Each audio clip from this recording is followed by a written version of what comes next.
clutch like that happen in the grand finals. It is not easy, ladies and gentlemen.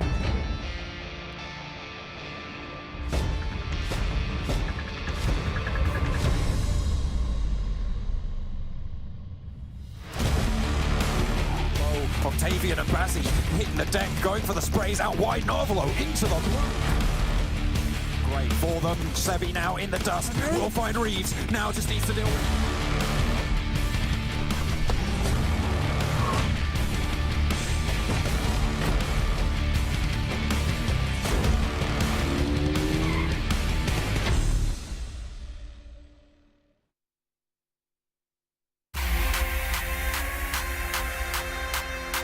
Salut les gars, c'est Akashit Gamelord. Je compte sur vous, tous les Français, pour venir nous soutenir dans le chat et marquer GLD dans le chat.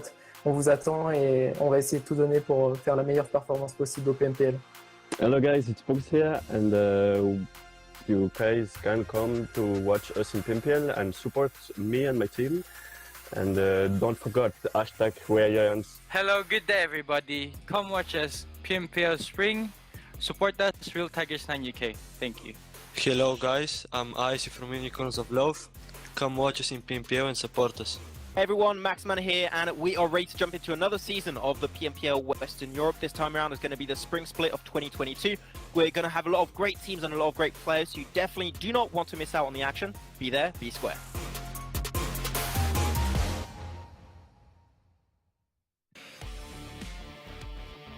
Welcome everyone back to another day of the PUBG Mobile Pro League Western Europe Spring 2022 season. I'm your host, Jason Kaplan. And if it wasn't enough, I've already seen Max at the top of the show. I got to see him yet again here on the desk in just a few moments. But to remind you guys, remember to follow us over on social media and also let us know your thoughts. Tweet to us. Let us know any single way you can of what you like, maybe dislike about the show, what you want to see improved, or maybe you just want to have more camera time for your favorite host. But let's be honest, no one wants that. That's why we're going to bring in our analysts to get me off the camera and show their pretty faces. We got Maxman, we got Kalaris Jeremy once again.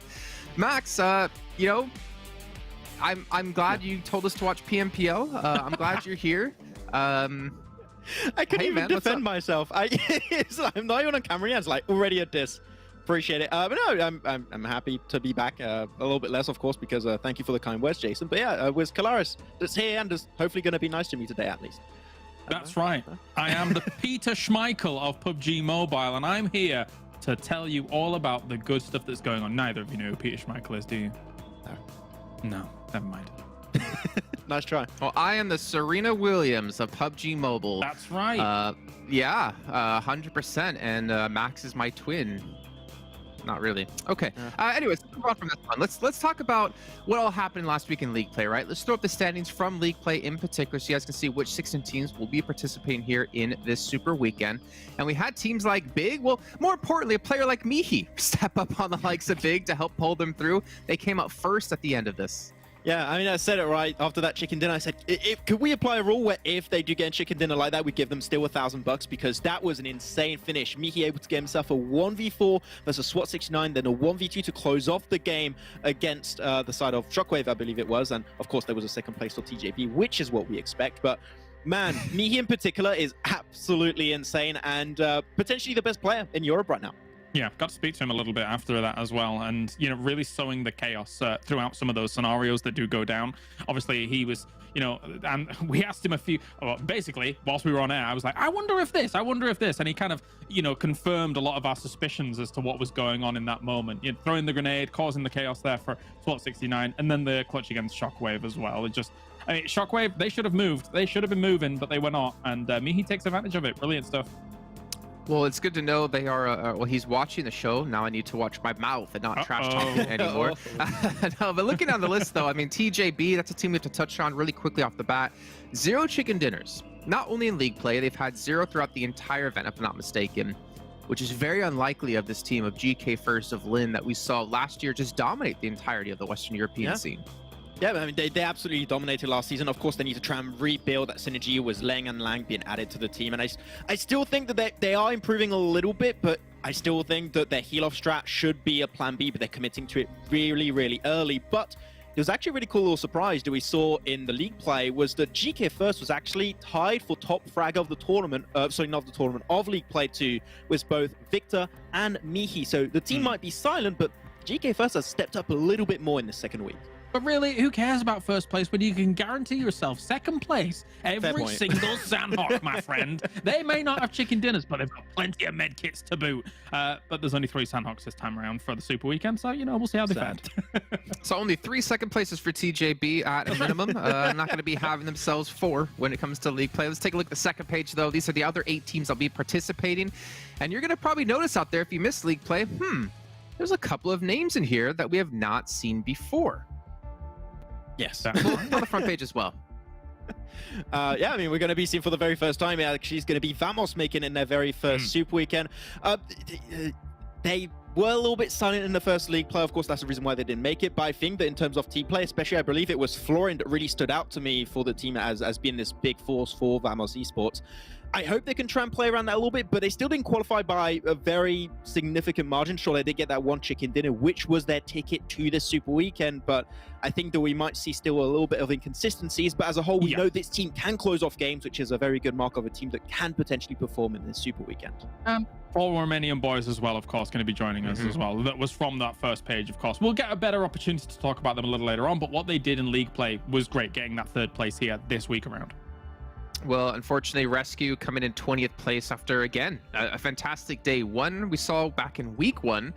They've been on, unfortunately, a downward trend, though. 5 threats, Team Doom, they stepped up since the last week, I feel like. We've definitely seen more action out of the team, out of the likes of 5 threats in particular. And X Team, unfortunately, after qualifying and doing decently well in the first week of Super Weekend, have unfortunately come up a little bit short. Yeah, from the highest of highs to the lowest of lows, right? I mean, we watch them, we constantly praising the 24 elimination chicken dinner that they were able to get. It was almost picture perfect, that game. Unfortunately, their second League Play, not picture perfect, just falling short slightly here down towards the bottom. It was a weird League Play, admittedly. We had a lot of teams not quite accruing as many points as we thought they may do in that first day. X Team, of course, does fall victim to that, but we'll see X Team, I think, roll back in week 3. We'll see. Okay. Well, we talked about a couple of teams. We didn't get to touch on Unicorns Love too much right there as they were the bubble this week, but that's because we're going to be talking about them right here, right now. In particular, if I'm not mistaken, on Sanhok only, comparing League Play Week 2 up against the Super Weekend. And more importantly, taking a look at their stats. On the left side will be Super Weekend. On the right side will be League Play. It was 3 Sanhoks to 4, so there's really not that much of a difference in matches played. However, there is a big difference in, well, eliminations and survival time, Max. Yeah, I mean, you look back on that first Super Weekend, and they got 2 chicken dinners out of the 3 total games played on Sanhok, which was highly impressive. And it was kind of, we had that dilemma of teams committing to the heal-off strat and teams actually going aggressive to try and close off the wins, and it really worked in favor of Unicorns of Love. And we start to say, like, oh, heal-off strat, sure, it's a good opportunity to consistently get a top 2 like TJB, but teams such as Unicorns of Love show that there's another way around the madness to consistently get some top positions with a lot of eliminations. But that drop-off, really, James, I don't know what I would put it down to, unfortunately, in that league play too, but that drop-off from 6.67 average to 2.75 in eliminations, and you lose about 6 minutes of average survival time for a team that's this aggressive on that map. That was a drop-off I was really not expecting. Yeah, there's still so many question marks around this team for me, because we know that they are very capable. With the addition of Icy, we've seen him being a star-studded player already for this roster. But it's like, where's the gel? Where's that mesh coming together? It feels like almost like maybe there's too many cooks in the kitchen right now for them to be able to, you know, get to that late game constantly and find themselves the wins over and over. But I don't know. I think we still need to see it pan out here, because they do have some great players, but it's just not meshing to be able to call them a championship caliber team yet. And that's really weird for me to say. Yeah, and I think, to be fair to like their stats, at least in particular here, I do remember during the Super Weekend, I think in the 2 Sanhoks, they won the zone basically centered right on top of them, right? Like they had everything going their way, and they showed when they have the zone go their way, they capitalize, pick up eliminations. But when they have to obviously chase the zone, things become a little bit more difficult, and you do rely on just healing as much as possible just to get those extra placements here or there, as we know, out of TJB. But another team we need to mention here, a team who didn't play in the Super Weekend last weekend, they fell just a little bit too short for Romanian Boys. They have massively stepped up here in our second week of league play. And if I'm not mistaken, it's pretty much off the one player in particular, Keme, as we talked about before, Max. Like, he was the one we looked at originally, and he's still maintained that performance now. Every single time you see 4 Romanian Boys get a good result, I would say, fortunately for Keme, he's always the one stepping up and making those results happen, but we still really need to see more from the rest of the team. Tudor, Law, in particular, were 2 players that I was heavily looking forward to see play in this tournament and was expecting way better. It's just overall actions coming out from these 2 players. We've seen, in terms of damage, a very big step up, right? But when it comes to confirming the eliminations, which is where the points really rely, we're not seeing it come out from the rest of the squad. So I want to see more play around Keme. I want to see step up from other players. If they can do so, I really believe they can easily push themselves in that top 16 in this Super Weekend alone. But Keme is not going to be able to do it on his own. That can work though, right? You're saying, you know, playing around Keme and things like that. We have seen teams in the past that have enabled that one effectively turret member on their team to just go out and blast and say, okay, we're looking at all the angles for you, Keme. You just shoot. But yeah, to be able to constantly be top 3, constantly being able to strive for those big places, that's a difficult thing to strive for with that kind of play style. So yeah, I think everyone still needs a little bit more oomph behind them here in terms of the eliminations coming in for the team. Yeah, and the fact is, he has more than the other 3 players in his team, right? Whoever he's playing with, you see 5 for Tudor, 5 for Lau, 4 for Poco, and 4 for Fury. Like, that means he has equal limits to them. Now, obviously, it's very situational. It depends on like who's finishing things off and who's opening things up for them. But the fact is, we've been talking about this the entirety of last year, or towards the second half of last year, that you need to have more star players on a roster nowadays in PUBG Mobile if you want to compete with the best teams in the world. Now, whether it's doing damage, doing elimination, there's other ways you can be the best player on your team. And that's going to happen when we talk about TJB now, when it comes to their stats on Sanhok versus their stats on the mics of, I don't know, Erangel, probably our most played map in general. And well, one number here is massively going to step out. Yeah, you're not wrong. Again, you know, we make light of the fact that, oh, they're going to get second every time on Sanhok. But quite honestly, they have reasonably so perfected that style. And I, again, need to reiterate this from our last broadcast. Why are other teams not copying this just down the line? Because then not only does that throw a guaranteed second place into question for TJB, but that also then allows those other teams to, you know, potentially take on and steal away a lot of those placement points as time goes on. Erangel, though, has been weird for them here, Max, because we expect this roster, especially the likes of GK First, even though he's had so many eliminations, to be able to kind of push on Erangel. It is people's bread and butter, but it's not quite been as significant as we would have hoped. Yeah, I mean, when they were known as PENTA, I would actually really enjoy. I think their Erangel matches in particular were my favorite matches to see them play. It's huge. It's night and day from what we've seen, unfortunately, back in the day when they were still called PENTA. But TJB, at least they are trying things out a little bit more on Sanhok. And there's one thing I think you mentioned on day 2 of League Play 2, which was if they want to, why not just start off the game with a hot drop, take down some teams that are maybe struggling in those early phases. And we saw they do that on Painan, I think it was, on 5 threats, etc.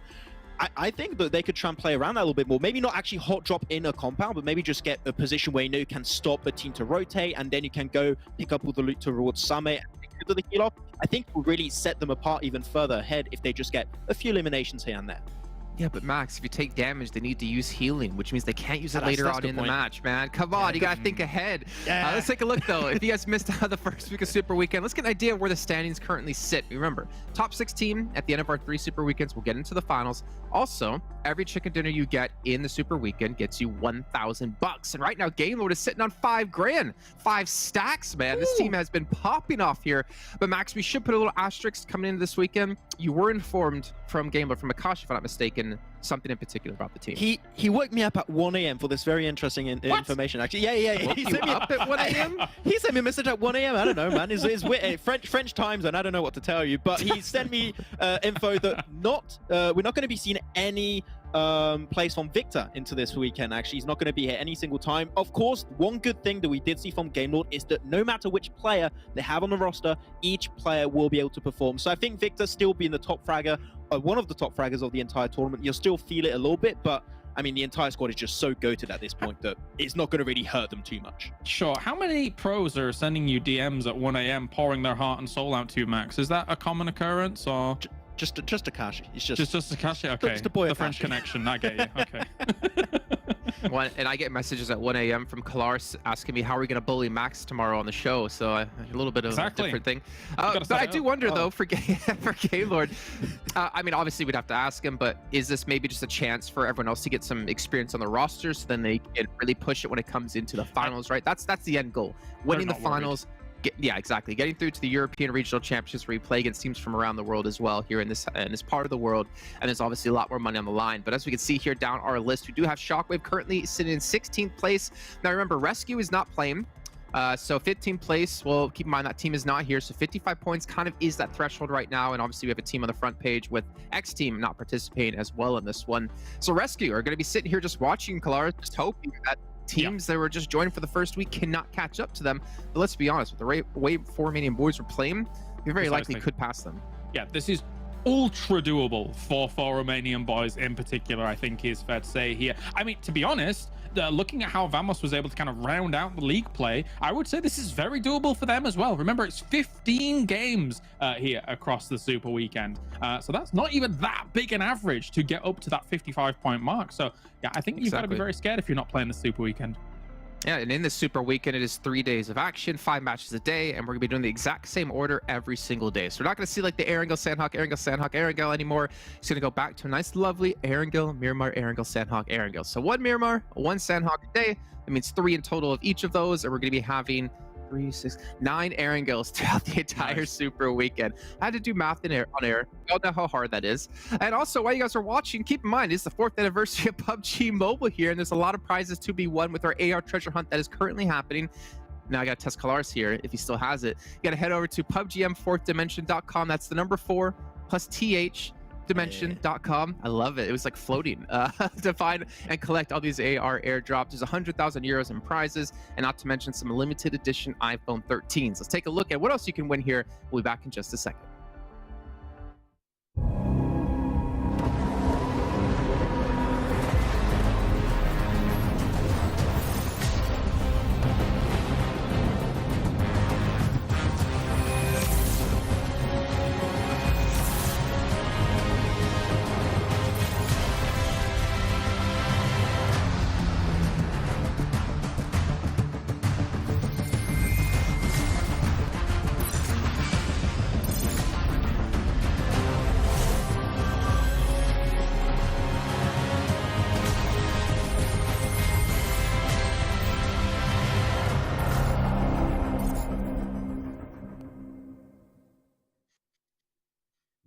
Man, if I had one superpower in this world, it would be the ability to reach through my monitor and just take whatever's there, and I would grab myself. Well, first of all, Max, man, pull into my side of the world and be like, hey, man, what's up? Let's hang out. But also pull us some iPhone 13 limited edition ones as well, and then we'd be able to play some PUBG Mobile together. But ladies and gentlemen, it's almost time to get into the game. However, I want to remind you once again that not only is the fourth anniversary of PUBG Mobile event happening, but also our lovely sponsor, Monster Energy, our official energy drink partner here at PMPL. So make sure to check them out. Max, he's probably going to go pick up a couple of more here in the break and chug them for us on stream. It'll be done probably by the end of the finals, though. Next season is when I'll be able to chug one, but we'll work on it. Anyways, let's head to our commentators, though, because the first match of the day is ready. Kalaris, you look so handsome, but so do our commentators. How about me? Max, you look great too. What can I say? You look absolutely phenomenal. We're here for the first game of the second Super Weekend as our teams continue their slog for those qualification spots. First entry for Vamos Blank. We're looking at a good start to proceedings. We are, yeah. I mean, Vamos coming in from last week managed to get some stellar performances. I do think there were a fair few mistakes made by them, though, so I still worry for them. Although it is good that they're now in a Super Weekend. Obviously, you have the one Super Weekend, you try and get into a second one, you can probably eke out 11, 12, 13, 14, 16th place. I missed out 15. No one cares about 15. We don't like that number. But for Vamos, just looking back on last week, I think it was Erangel, one of the final games where Super Young roster are able to almost, rotate around the side, and Modi almost pulled off that 1v4 with the assistance of Alendo. So I think that Vamos do need to figure out some tunnel vision, because I think they got very elated towards the end, almost getting that chicken dinner jump. Yeah, I mean, that seems like a reasonable approach, but it is a little bit maybe of a shift of play style coming into the Super Weekend. Obviously, you're going to develop much more in this specific lobby setup. In League play, of course, you have groups sitting out on some of the games, so they'll sort of keep chopping and changing every game that you play, whereas here it is 15 straight games in these lobbies, so hopefully they can learn some of those rotations a little bit better. And some teams do really struggle with that. I mean, the team that springs to mind is Eastern Stars, right? Phenomenal in the first Super Weekend. They came at second place overall, back down, really quite at risk in those league play stages. So hopefully we'll see them return to that first Super Weekend form. Yeah, it's very odd the way Eastern Stars play, right? I think that's because they're very much reliant on that Eastern, that edge play, and then they head into the circle later on. I think it's much easier to calculate these kind of moves when you're playing in a fixed lobby like this, where there is just 16 teams and you can understand where exactly most of these teams are playing from. Maybe first day will be a little rough, but after VOD review happens on the first day of the map feed, checking where people's rotations are they early, are they late? Potentially Eastern Stars are able to do something with that.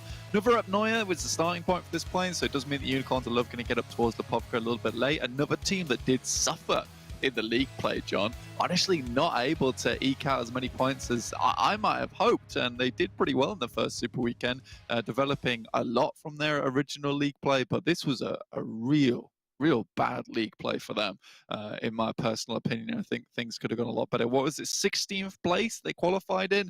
Not really ideal. Far from it. It's definitely not where you want to be ending up. But, 16th place is good enough for a spot in the finals, right? So it's better than 17th and a lot worse than 15th. We all don't like 15th. No, if you're in 15th, you're not quite there. You don't quite have it, but you're not quite the worst either. Not a good position to be in. You're not the I guess, the smallest underdog, and then you're not. It's just a rubbish place, isn't it? Just really rubbish. Exactly. Just you can't even make a really, good really analogy bad. about it. That's how bad 15th place is. Don't even talk to me about 15th place. Northeast shift on that circle on zone 1. Nobody up in Kameshki or Staubel with the plane path as it was, not just yet. But teams might break away towards the northern sides of Yasnaya. Shockwave up towards Arki. Underneath them is Tongjiabao. Now this is interesting because this is an alternative drop spot to one that they could have quite easily reached. So this could have gone awry for them, but I think this is a calculated drop spot here. Considering that you have this Nova Repnoya drop, it's not likely that Eastern Stars is going to take their secondary drop spot up in North George, right? They're a very good, easy access to Mill to Power. So TJB can quite confidently pick up in North George. There is one player from Shockwave here in Nightmare who's on the side of North George, right on that western edge. You can see him on your screen right now. So very close to TJB, hopefully scouting this out early. TJB do have a player very close by, as you can see on the top right of your screen. But I appreciate this from TJB. If you can take North George and not risk having to play in a Gatka split where you can see 4 Romanian men were just encircling them the whole time, which made their actual rotational decisions quite tough sometimes. So I think that TJB, this is a good change for them. It kind of forces them to play a lot more together, and you get a bit more experience in terms of that combat within a heavily compound-centric zone. What I'm interested in is why TJB, why are they stopping at Sanhok, right? Why don't they bring their heal strat to other maps? Everywhere. You know?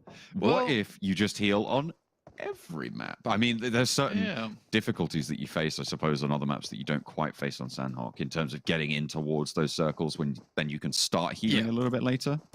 But still, why not? It's working.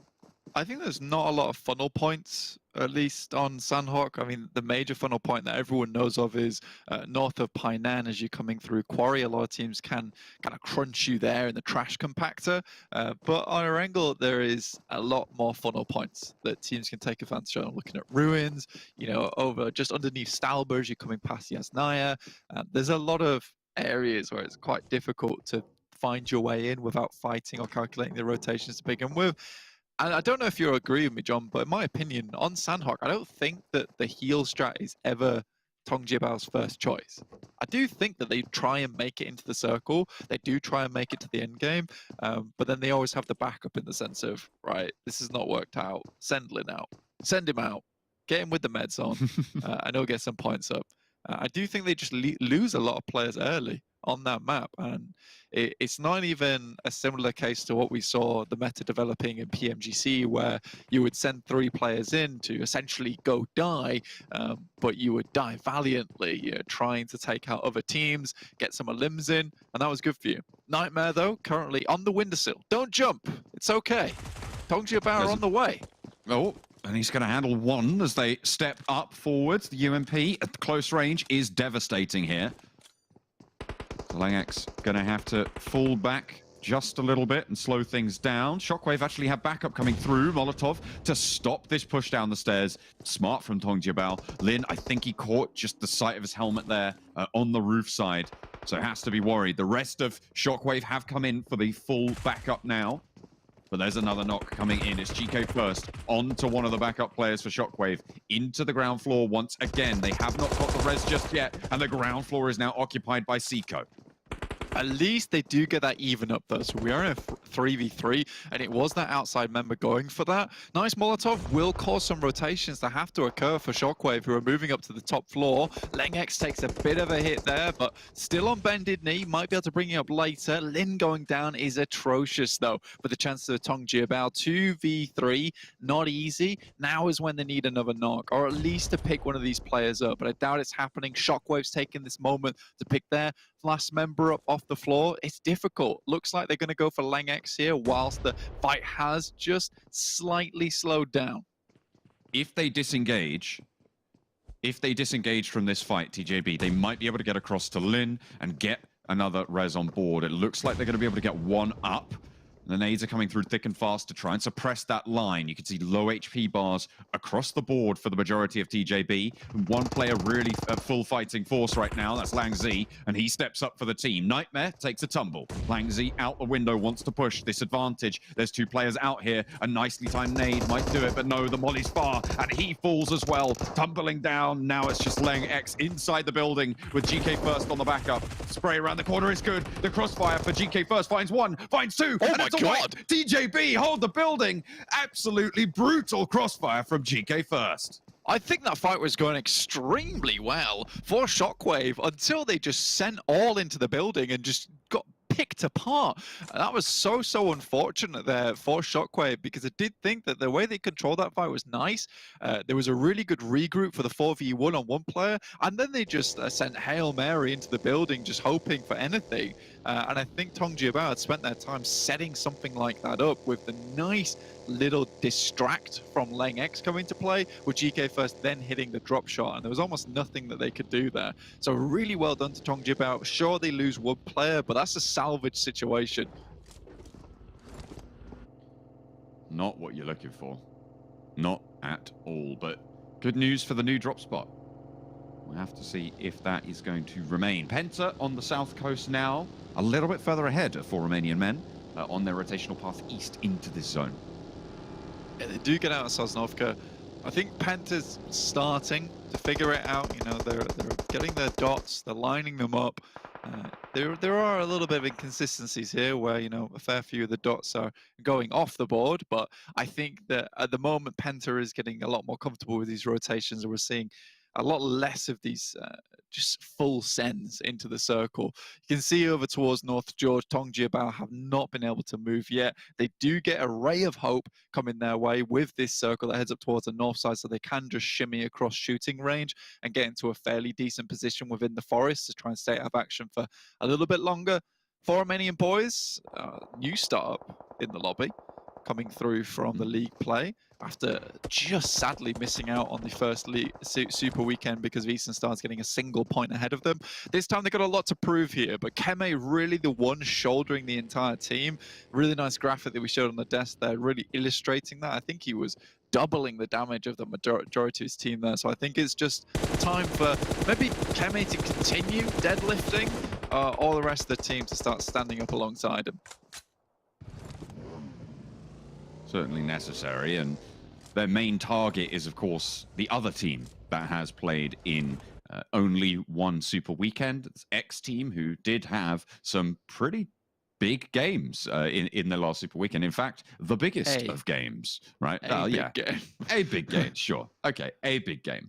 But still, they did post some points, and that's what they're going to be looking to try and overcome this time around. At the moment, X team sat at the end 4th place overall with 143 points on their super weekend, and that's what they're going to be looking to try and challenge out, as well as any other teams who might only get the one super weekend next week. And really what you want is 2 super weekends minimum for these squads. I think X Team's not made it easy for either of these teams here because, right, they're the only other team that's only got that one super week underneath the belt that's not made it into this one. And I think the way I see it is that because they had such a standout performance in that first super weekend, especially with that one game, which I think bumped them by, what was it, 39 points, something ridiculous like that. That has shunted them towards the top of the tables, and from there, it's quite hard to catch them up because 143 one super weekend, very good result, all things considered. So chasing them down going to be hard, and there's going to be a lot of infighting between those teams towards the bottom. And I think X Team can feel a little bit safer now. Yes, they're going to fall down towards the bottom of the tables this super weekend, but I don't necessarily think that they're going to be dropping out of the top 16.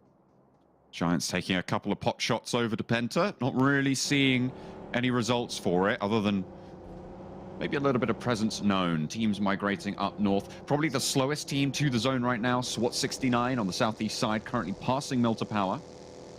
And they will be a little bit behind the curve here. A lot of teams did move out east to Yasnaya, and then there was a breakaway towards that western side. Ooh, not in the open fields. That's not where you want to take the tumbles there, Holes. Stays alive. I mean, PENTA is currently rotating through a whole massive team at the moment. A literal swarm. For Romanian Men doing equally the same, but Unicorns of Love has set up the roadblock, hoping to keep people away from this cliffside. Reznov does hold Sarah in place, and Rana behind the actual network tower here. Going to be struggling.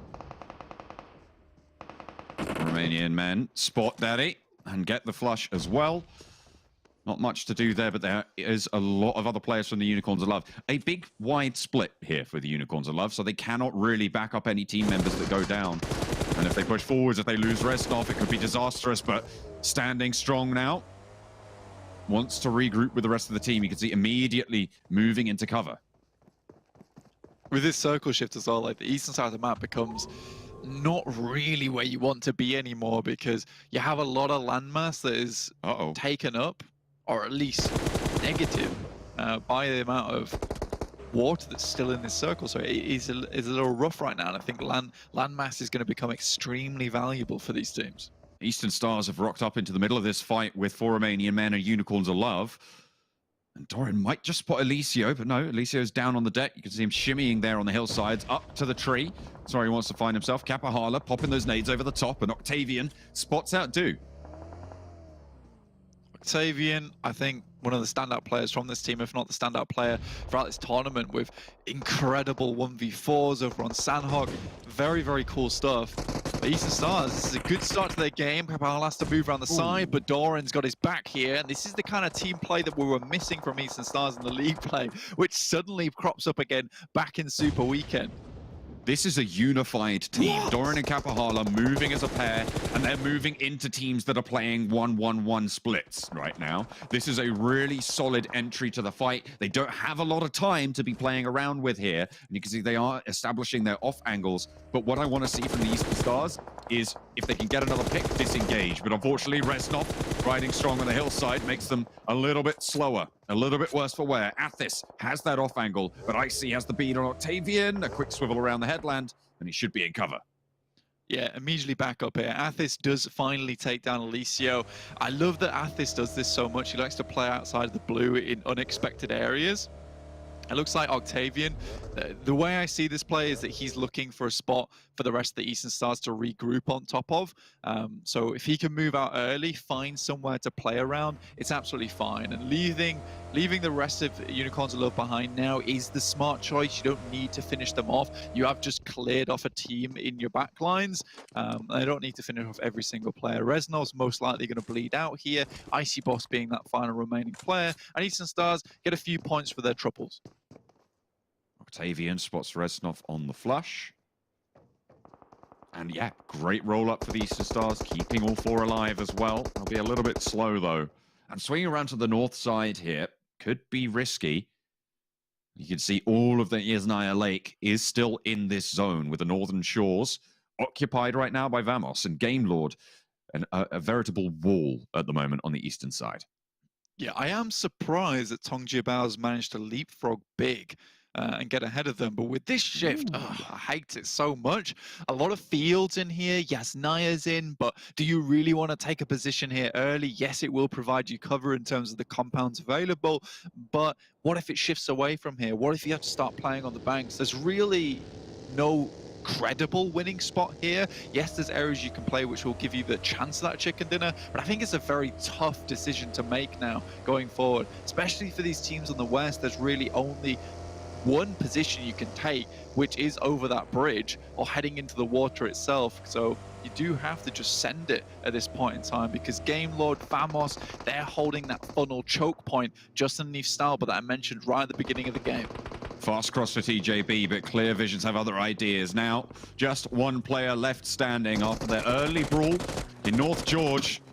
You're going to have to get up earlier in the morning than that to beat that. I want out. Samo seals the deal. TJB eliminated, and a stronghold now establishing for Clear Vision. That has to be my favorite elimination throughout the entire tournament. Samo just turned around the corner, and then Lange start. Whoa! Oh my god, I'm dead. Okay. Can we get more of those sound effects in the future? I like that. That one, yeah. Yeah. That's fine. That's the, that's I've spotted you through a window. And I didn't expect you to be there. 4 Romanian Boys also crashing up on this position. Clear Vision holding down the gas station. Really, really good spot, in my opinion, actually.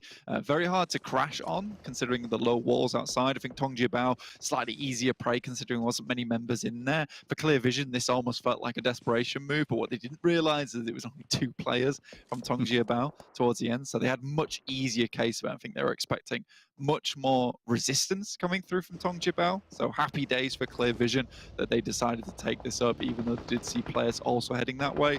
4 Romanian Boys, they've made it across, and Big instead have headed towards that north side. Now I think this is going to be rough for Big. If they can finally take down Game Lord, it'll be great news, but these are 2 titans going up against one another. I mean, they already punched through Vamos with the help of Penta from the south side. Vamos wiped out on their first game. Not a great start to their Super Weekend. That's a pretty good nade. Tam down there for Super Young roster. Field out in the open, players trying to push on up. Makes it to the wall, but there's another player by the shack. You have to be worried. Mango broadside right now to the open field, and Alendo isn't going to miss those. The nade out wide for Nazgod to send it behind the little shack there to suppress Alendo's position. Peeks out the other side of it, out wide as well. Goes back in towards potential danger, and Mango gets naded out. That's the flush for Super Young roster. Yeah, I don't like that from Mango. I think he has been putting up some big numbers, but you said it yourself, like he saw Orlando rocking up and just standing up and walking down there, put him in so much danger. Nazgod taking a huge amount of chunk damage here. Hardman's just about rolling his way into this fight. Another nade comes through and Nazgod's forced to retreat backwards. Ali almost taken down. That's a good nade around the back. Won't quite take out Tam, but does heavily damage him in the process. But Real Tigers 9, they're on the south side. There's more bullets coming through. Not sure from where, though. I think that's FTY chiming into the fight. Could be Clear Visions as well. Not entirely sure on the angle of those, but Mitchie popping those nades in, making sure that this is not an easy approach. Look at the damage that they managed to inflict on Super Young roster, right? Those health bars not looking super bright right now. Michi able to team up and get that crossfire spray. Alendo around the broken wall now. And Michi just open and exposed there. Needs to fall back, needs to find some respite. Nades continue to rain down on that knock. Tam goes down, and it is bombardments that are going to win the day for Real Tiger 9. Super Young roster, they could not get through that minefield. I mean, this is their signature, right, on Real Tigers 9, is the nade plays. I think if you come up against Real Tigers 9, they are not afraid to send every single nade that they have saved up that entire game for one single fight. Yes, they'll be losing utility later on, but right now, I mean, Real Tigers 9 did win that fight. Unfortunately, they will have to make their way into the circle. For Romanian Boys, not a good start to this game here. Keme drops out the vehicle. The wheels are shot out, so difficult going forward. Keme being that last remaining member, and it looks like this man's going for the world record deadlift once again. I mean, not entirely sure what Hamodi was doing there. He knew there was another player in that vehicle, but he just went for the flush instead of getting the squad wipe, which would just pick up all the flushes. Maybe a little bit of a miscommunication there as to the number of players, but you know what? It happens. Keme will take that chance. Game Lord, tactical retreat here, down to 2 players, so don't quite win that fight out versus Big. So Big's still coming off on strong. Unfortunately, Eastern Stars have spotted out the guys from Big and have been taking fire from them in their firing line on that Eastern side just outside of Yaz. And again, it doesn't end up in Yaz now, it does end up down towards the fields, but those bank sides where Penta's currently playing, still valuable. But at least this portion of the game, you don't want to be heading out to the fields too early. Not just yet. It's a difficult set of circles to play. It's just very tricky. It shifted quite hard in 2 directions, all one after the other. So a lot of teams left with their heads spinning right now. Eastern Stars, I think they managed to get another knock. No, they take a knock there. Beg your pardon. It's clear Visions as well, struggling to move in here. Big down the bank side on the slope. This is good news for them in terms of receiving grenades. It's kind of hard to hit these onto Big because the nades are likely to roll down or go right over the top. Fortunately for them, Keme's off in the distance. Still taking shots despite being only a solo player. I wonder if he's going to get that heal off before the blue does envelop. Just about gets through and now making the mad sprint into the circle. Goodness me, the fact that he was still taking shots of Big really shows the cojones on this guy. Unicorns of Love finally down. 11th place, not a good start for them. For Romanian Boys, finally eliminated now. Game Lord taking the fight with Eastern Stars, and they will be able to win it out, but at what cost? Narvalo and Akashi, the last players standing, and they'll have to leave Yasnaya into the waiting arms of Big and Penta, who are duking it out right now. Beast, Mazzaro, alive and close to us right now. Around the window side, not going to have too much vision with the nice Molotov to burn things through. For the weapon swap to potentially push out there, but not really going to get any much more. Actually, oh, doesn't stick the bandage. Maybe could have gone for it. Nade out the side. Looks for the res for Beast, and Mazzaro now potentially coming back into the fight for Big. just starting the res off. Molotov goes through. Not sure if that hit, though. Might just be a little bit too far out the way, but there is another. Goes through the window. Oh, not quite. Only burns out the wooden planks themselves, so a little bit of warm campfire here for the players from Big. For Gamelord, though, that was effectively a 2v4 on Eastern Stars. They already lost the players before they headed towards that location, so Gamelord doing what Gamelord do. Now on the Eastern side, they will have to move in. We are on that road side, still a little bit of actual field in this one, but I think Big and Penta's position at the moment extremely good. But where is Muzi? He's just not with his teammate right now, and probably didn't want to regroup because you know that you're going to give up so much ground for it in this difficult circle, in a spot where it's very leverageable. SWAT69 though on the southeast, or on the eastern side here, close to Giants. 4 players standing for Giants as well, and they are going to get that first knock. Crucial, and the flush as well onto PNL. SWAT69 maybe looking to disengage here, but the players from Giants are low. Salazar will have to hit a bandage. Nanobaby does go down. Nice UMP spray there coming through from SWAT69. Giants struggling because of this. Pocus moves out. Great shots. Will take down one player, John. Looking for more as well. Only a couple players standing. One player for Giants is actually alive, but Udice's going down. It's a 1 versus 1 in this situation, and Pocus has got the backup. He's got the goods, and SWAT69 are eliminated, but Giants, they're being pushed on by the blue zone. You don't have time for that. It's both teams going down. That is a mutual destruction right there from both those teams. Unfortunately, I think Pocus could have maybe just jumped across and maybe hoped for like a 5th or 4th place instead of jumping out then. Clear Vision made their way, and again, that gas station very valuable for at least keeping your units alive and towards the end of the game. Gamelord, though, still on that 2-player run. I think you can never really count Gamelord out. They have found this central position just over the roadside with some vehicles to boot as well. So I don't know where they grabbed those from, but they've brought them with them. Looking at the numbers as well, you're looking at Big and Real Tiger 9, the other teams with more than 1 player alive. Real Tigers 9 at the moment, south side, have a difficult push across this field. Big are on the northern shore. They can play up to the roadside, but that position should be known. So for Gamelord, this is doable. Real Tigers 9, though, remember last fight, they practically burnt all their smokes, all their grenades. So it's really a case of how much loot were they able to get in the meantime. They've got 2 out at the moment, but they're moving across fields. There is no loot here. There is just wheat to be had. It's not great. Yes, you can get your cereal in at the start of the day, get that fiber going, keep those thumbs a-flicking. But we'll see what happens. I think Gamelord, with these vehicles, hold a really strong position, especially from that small ditch. Now, you might not think that does a lot, but the fact they're able to third-person look over the top whilst also being in relative cover, it's amazing for them. Real Tigers 9, though, will take a shot onto Michu. Beast, last member for them, as Mozro will fall. Gamelord are going to know about this crossing now as well. Beast going down to Penta, and Big are eliminated. Now 4 teams remain. As Muzi's still going.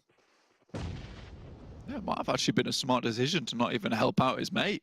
You know, he was happy to just be like, look, I can't help you. I have to get his placement points. I'm sorry. And look at the cover he has. Oh, a nade.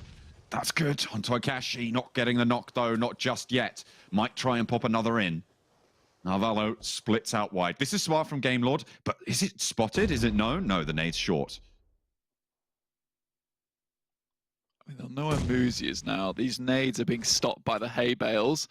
It's a good reposition from Navala, and I think he just about spotted him there as he hit the deck. So nade's going to be in hand, but it's over the top of the barricades. It's going to be a hard nade to hit. Ooh. Does a lot of damage. Goodness me. And they're getting crunched in by the zone. They're going to have to figure out how they can make their way forwards under the purview of Muzi. As soon as Muzi stands up, he has to go for this fight, but he just shimmies into this smoke, pushes up to Gamelord. Navalo takes a bullet or 2, but not much more than that as he fades away into the smoke, but they're being tickled by the blue zone. Gamelord fighting for the edge, and they will be able to get that firing squad in. 2 players stay alive. Real Tigers 9 take a knock, and Clear Visions have big health bars to play with. That was tight. That was very tight for Gamelord. Narvalo does go down. Akashi, last member remaining, but managed to clear out the players from Clear Vision. Now Real Tigers 9, last remaining 2 players, Michu, as well as Hardman, still up and in this one. Narvalo unfortunately down. They will spot that player, but it gives away the final position of Akashi. He's got to pull something out of the bag. This is the Akashi, the assassin. finally the last member alive. Playing in his natural habitat in the dense cover. Nobody can stand up. Nobody can afford to give the game away. But the circle is to Akashi's advantage. If Hardman can, I don't know if he does. He might have done. He might have just spotted it. But if Hardman can get to this zone, it's game over for Akashi. If Akashi can stop it, he has the inside track. But it's going to be difficult when he gives away the position. Akashi needs to spray. He needs to hit the shots, but he can't quite do it. And it's Clear Visions to snatch it back. As Game Lord take the tumble, Clear Visions stay alive, taking the chicken dinner. Still very good play from Game Lord to make it that far. Again, Clear Vision getting a very... That's I'm pretty sure it was Clear Vision's who won. I thought Real Tigers 9 went down. No. Clear Vision went out. Of course it did too. Game Lord. And then Real Tigers 9 were able to stay alive towards the end there. So very good stuff from Real Tigers 9. Again, it meant that that utility they used didn't really catch them off guard too much and just slowly shimmying their way in. Good stuff for them. I think looking at Game Lord though, the fact they were able to make it down, the 2v4 versus Eastern Stars, very rough stuff. Unfortunate for Akashi, I think that he did spot out the player, but difficult to play from that position, especially when you're revealed by Muzi just lobbing the nades over the top all the time. Also good result for Penta. You got to be happy with it, but it's Real Tigers 9 who come out on top here. Just this is the artillery team, right? When they have the nades, they are sending them. So if you ever get into a fight with them, it is very difficult to win it because you're just taking grenades in the face half the time. I don't think they carry ammo around them. It's just nades. I mean, it's effective in one fight. It is, yeah. But that's the issue, right? Is that you're limited to one very good fight with that sort of tactic, because unless the other team is also carrying that amount of utility, it's going to be hard to resupply. But it works out here. They only needed that one big fight against, I think, was it Shockwave or was it Super Young? I think it was Super Young roster that they took that fight against. But Real Tiger 9, they make it happen. In the open fields, they controlled those sight lines. They snuck their way forwards, and they got a whole bunch of eliminations on the card. Muzi, though, topping the tables on Elims. Yeah, good lad, honestly. Well done, Muzi. I mean, I was very confused by the decision not to go back and help the team, but I think you brought up a good point, John, which is that it's not really effective or efficient for him to do that when he's so far ahead, doesn't want to give up ground. And it worked out fantastically for him with 1,010 damage in this lobby. Very, very nice stuff. Penta's going to be happy with that right at the beginning of the day to get some good points on board for Penta themselves. I think looking at a couple of other teams, I think, honestly, for that circle, it is very difficult to determine who's going to win it, right? Because it was so volatile towards the end. I think it could have been anyone's game. And I think the fact that you're seeing Eastern Stars, Big, as well as Game Lord make their way into that final zone, that's more of a testament to their skill rather than the actual circle itself. We are seeing a fair few other teams in here. I don't want to be rude about this, but I think that's more of a case of the circle being so wonky that they're able to get in. Well, hopefully those teams can start to step up and match that energy, try and play on that level. But Real Tigers 9 book a great win. 12 eliminations, a chicken dinner. That's a whole heap of helping points for them in the tables.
Well, there we go. Real Tigers 9 UK take themselves a chicken dinner. Take themselves. What was that? I was casting a spell. Flores? On what? On Max. Oh. What does the spell do? You'll find out in a few games time. It's fine. Well, now we found out where the Maxman curse comes from. It's all from Kalaris behind the scenes. Maxman, you're simply just a puppet for him. But we do have Real Tigers 9 UK taking the chicken dinner and also taking home $1,000. Remember, every chicken dinner you get on the Super Weekend translates directly into money. 1K per win. That's why we see Game Mode sitting on 5K, and I think we saw, is it Trazen with the brand new car, if I'm not mistaken. But anyways, let's take a look at the match standings. Those 70 points some teams did get. We had Game Lord surviving very long into the end, as we did see there, but also PENTA, big step up out of them with the elimination game. We've always been criticizing PENTA, especially since they were at the bottom of the table in the first Super Weekend until that final day. But nice to step up out of them, as well as Real Tigers 9 UK with 12 elims. Yeah, Music Judge actually put a really good amount of work towards the end. I really thought he was maybe going to get that 1v2 versus Game Lord. They were in a position that was impossible to get out of, but they got saved by Real Tigers 9 UK. I think it was Hardman actually that took the shot, so he allowed a few extra placement points to go the way of Game Lord. Good to see. But yeah, as you said, PENTA, good to see a step up from them, able to get himself 17 points throughout this game. But Real Tigers 9, I think we're going to see the individual play stats later on. There's a lot of things I would like to mention about them in particular, but they played the southern side when all the other teams shifted north, east, and west. It was the best position to be free and just crawling to the circle without really having to take a fight. So good on Real Tigers 9 here.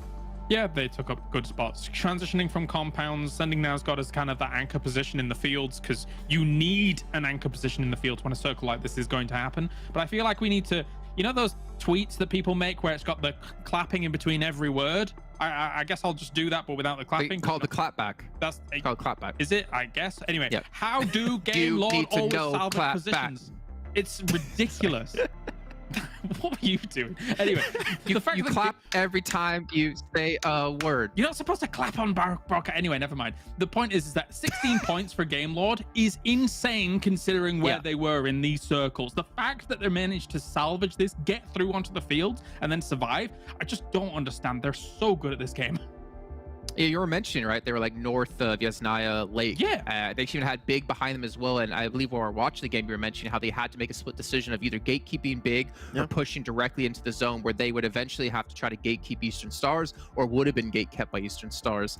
So, I mean, Akashi, as they said, Max, like the in-game leader, it seems to be, he's really on point with the decision-making. Yeah, there were so many things you had the decision-making at point that Game Lord had to make. Or we gatekeep Big, or we decide to move into position. And actually, the split decision they took that was to go into Yasnaya instead of holding away Big worked out great because literally they would have done that rotation, 15, 20 seconds later, Eastern Stars would have been in their position and they would have been gate kept. So the timing of that is just down to a T. And as you said, Kalaris, like they're just so damn good at this game. Even without their top fragger, which is Victor, they still get a performance like this. This team is just goated.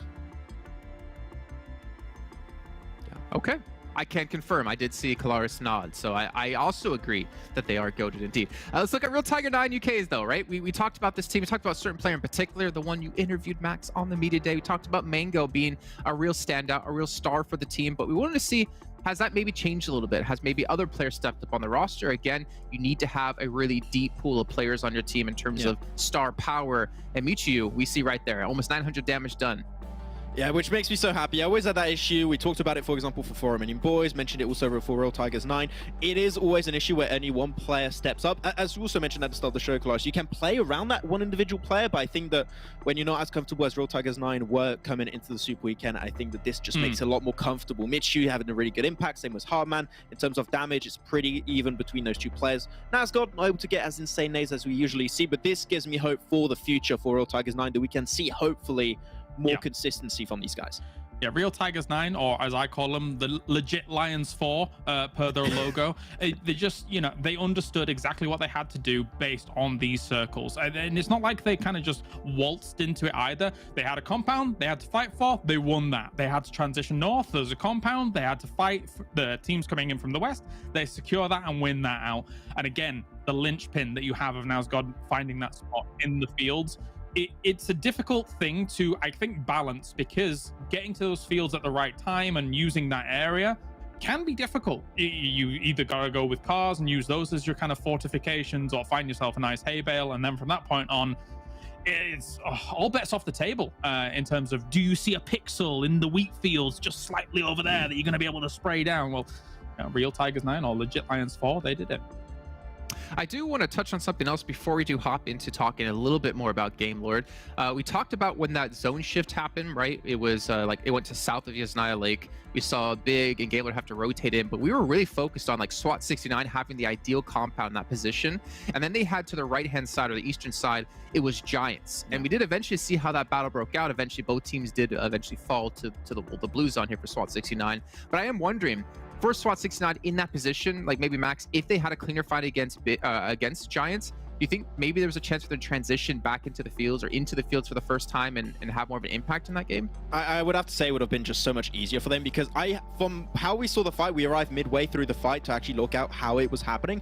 SWAT 69 were clearly caught mid-rotation trying to leave that position, and Giants just got involved and just chucked nades. All these folks got really tricky for 69 work around it. So I think that at that point, SWAT 69, you need to make a very clear-cut decision, which is eliminate Giants. Once that's done, you can leave the position. Unfortunately, they didn't make that decision, so they instantly take the L. It made it a lot harder for them to try and leave. There's almost this, sorry Jason, I know we need to move on, but I just want to quickly go over this. There's almost this point where you're in those buildings and you really want to stay there because it is so safe, so fortified. But again, if you've got a team backfilling you, it's very, very dangerous. I almost feel like you've got to get out of the city earlier than the team behind you and then try and hold them out almost, because you need a field position in these only field endings and you've got to try and work it from there. You won't get the victory sat in those buildings.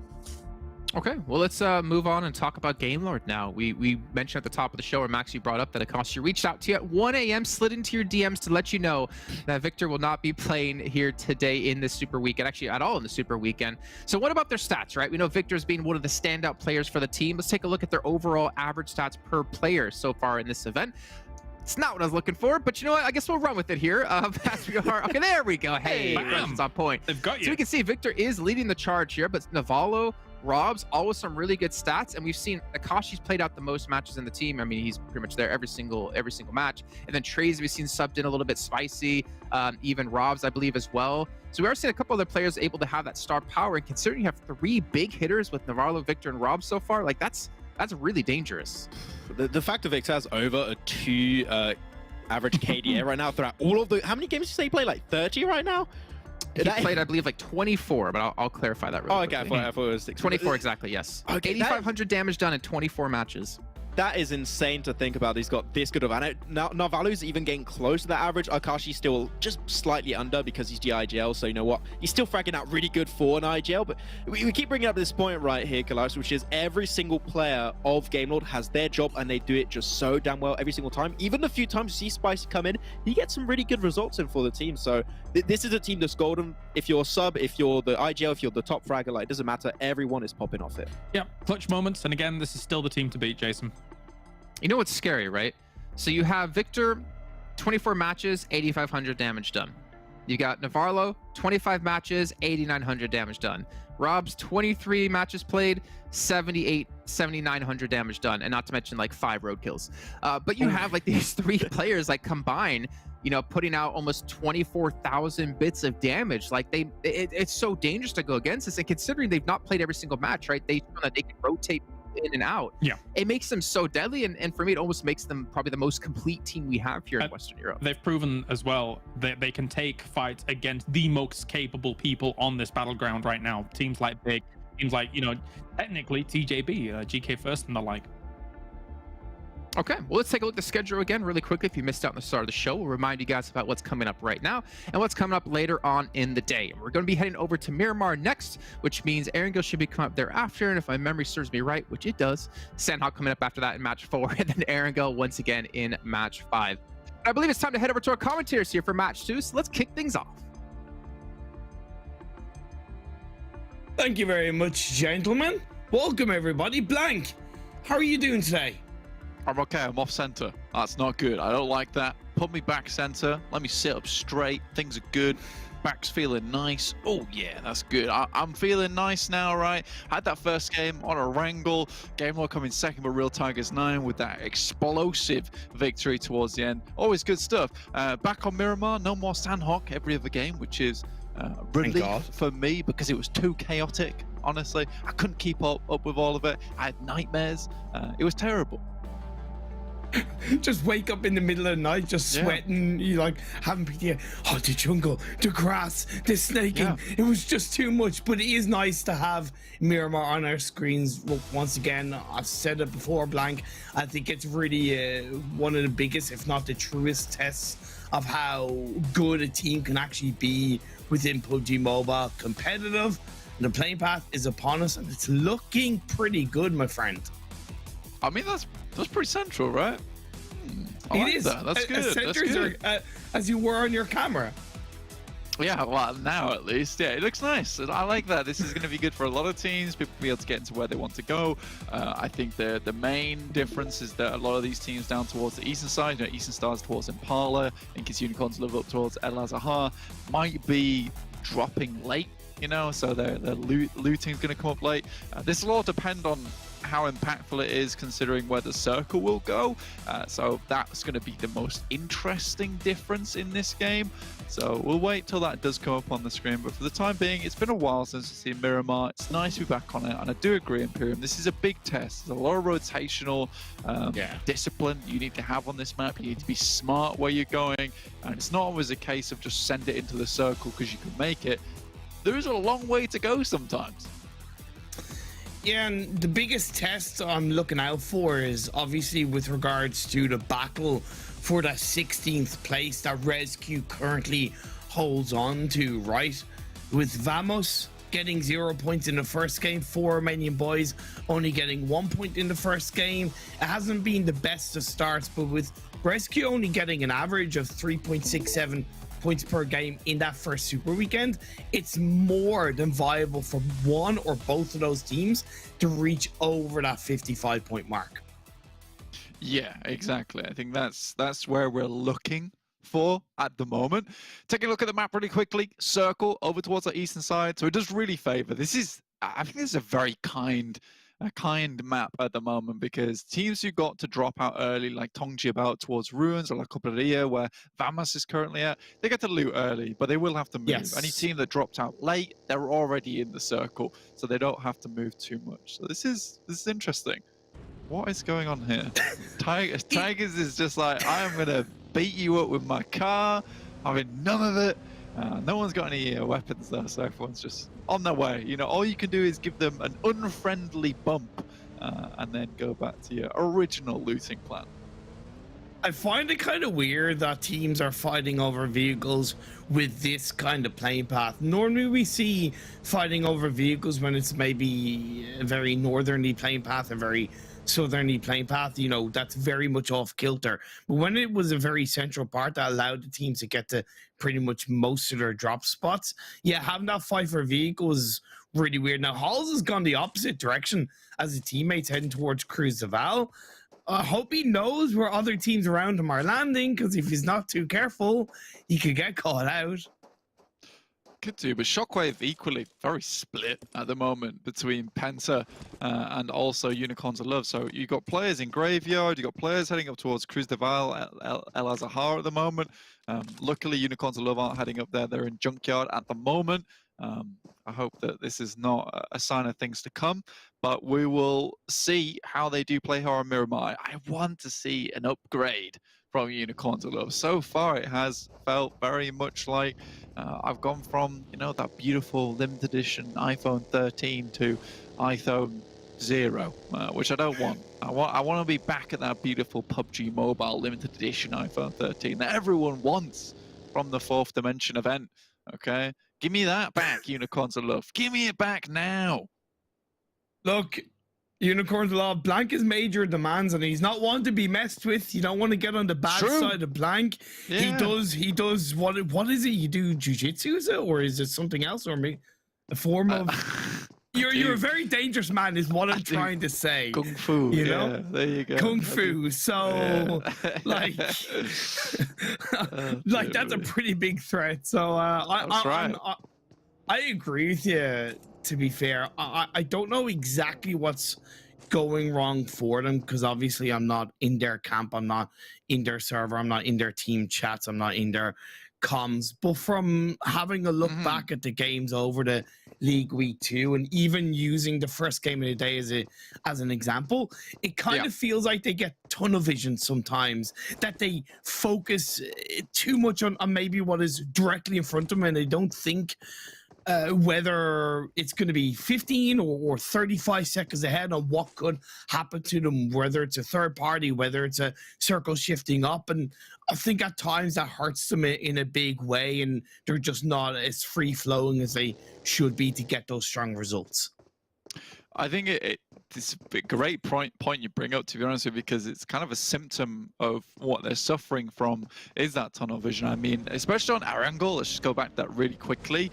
They had that very specific rotational path, which was directly west from Lipovka, head up towards underneath Stalba, kind of duke out of Eastern Stars and Game Lord.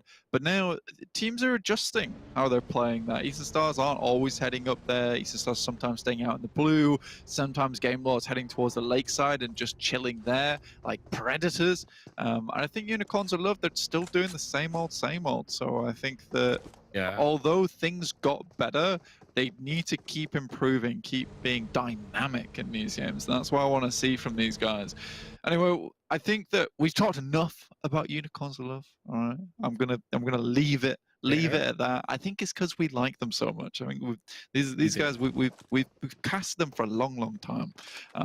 But you know, we'll leave it there. Eastern Stars, on the other hand, you know, me and John were talking about their horrific league play performance, and then once again coming to the Super Weekend, and it's all topsy-turvy. Back on board, back on deck with some good fighting, good team fighting, good rotation. So weird, Imperium. It is weird, but I also don't hold it against him. And if anything, I think in the long run, it's going to end up being more positive for them, because they're able to use the League Week games that are already unpredictable. And yes, it might meant they need to leave it until the final game or two, but it does allow them to work very heavily on their own change in strategy, their own level of communication, right? They can isolate the games and go, okay, look, we're not going to worry about where we finish. We're going to try this specific thing. We're going to try this specific rotation. We're just going to try something completely different and see how it works out for us. And that gives them then back-end knowledge. We know Kapahal is a strong IGL. He's a well communicating, very kind of overall mature IGL, and he's going to take that bank of information that they gather over the League Week and then apply it over not only one Super Weekend but the whole of the PMPL. And like I said, in the end, in the long run, I think it fares off better for them. I think if that's what they're doing, it's great news. And I mean, playing in these short bursts, right? Because I think this is a short burst tournament, 4 weeks, 5 game days a week, 5 games a day.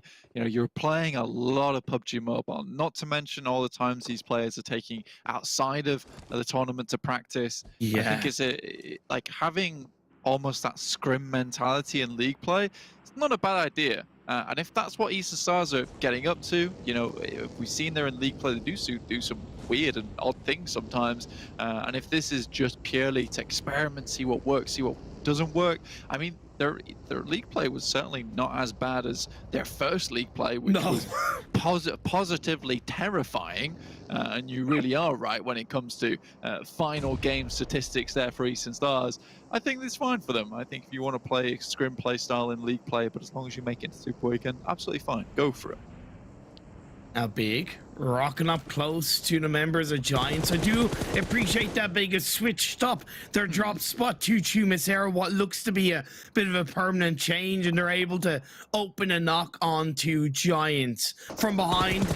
They're able to take one out, and now they switch their focus to the rest of the Giants playing up in the higher ridge of the hillside. This is now outside of the circle as phase 2 has popped up, so both of these teams need to either finish this fight off early or disengage away, but Giants have traded up. It's not too bad at the moment, Imperium. They're not too far away from this one. I think if any team disengages right now, it's going to be hurtful to either chances that they get shot on the disengage. Great little knock there coming through from Sway will allow them to get the res off. And with this UAZ up in front, give them a little bit of defense. Marzaro swinging across, but there is a play on this right side of the screen. Ulysses inside the building. Mihi looks towards Salazar.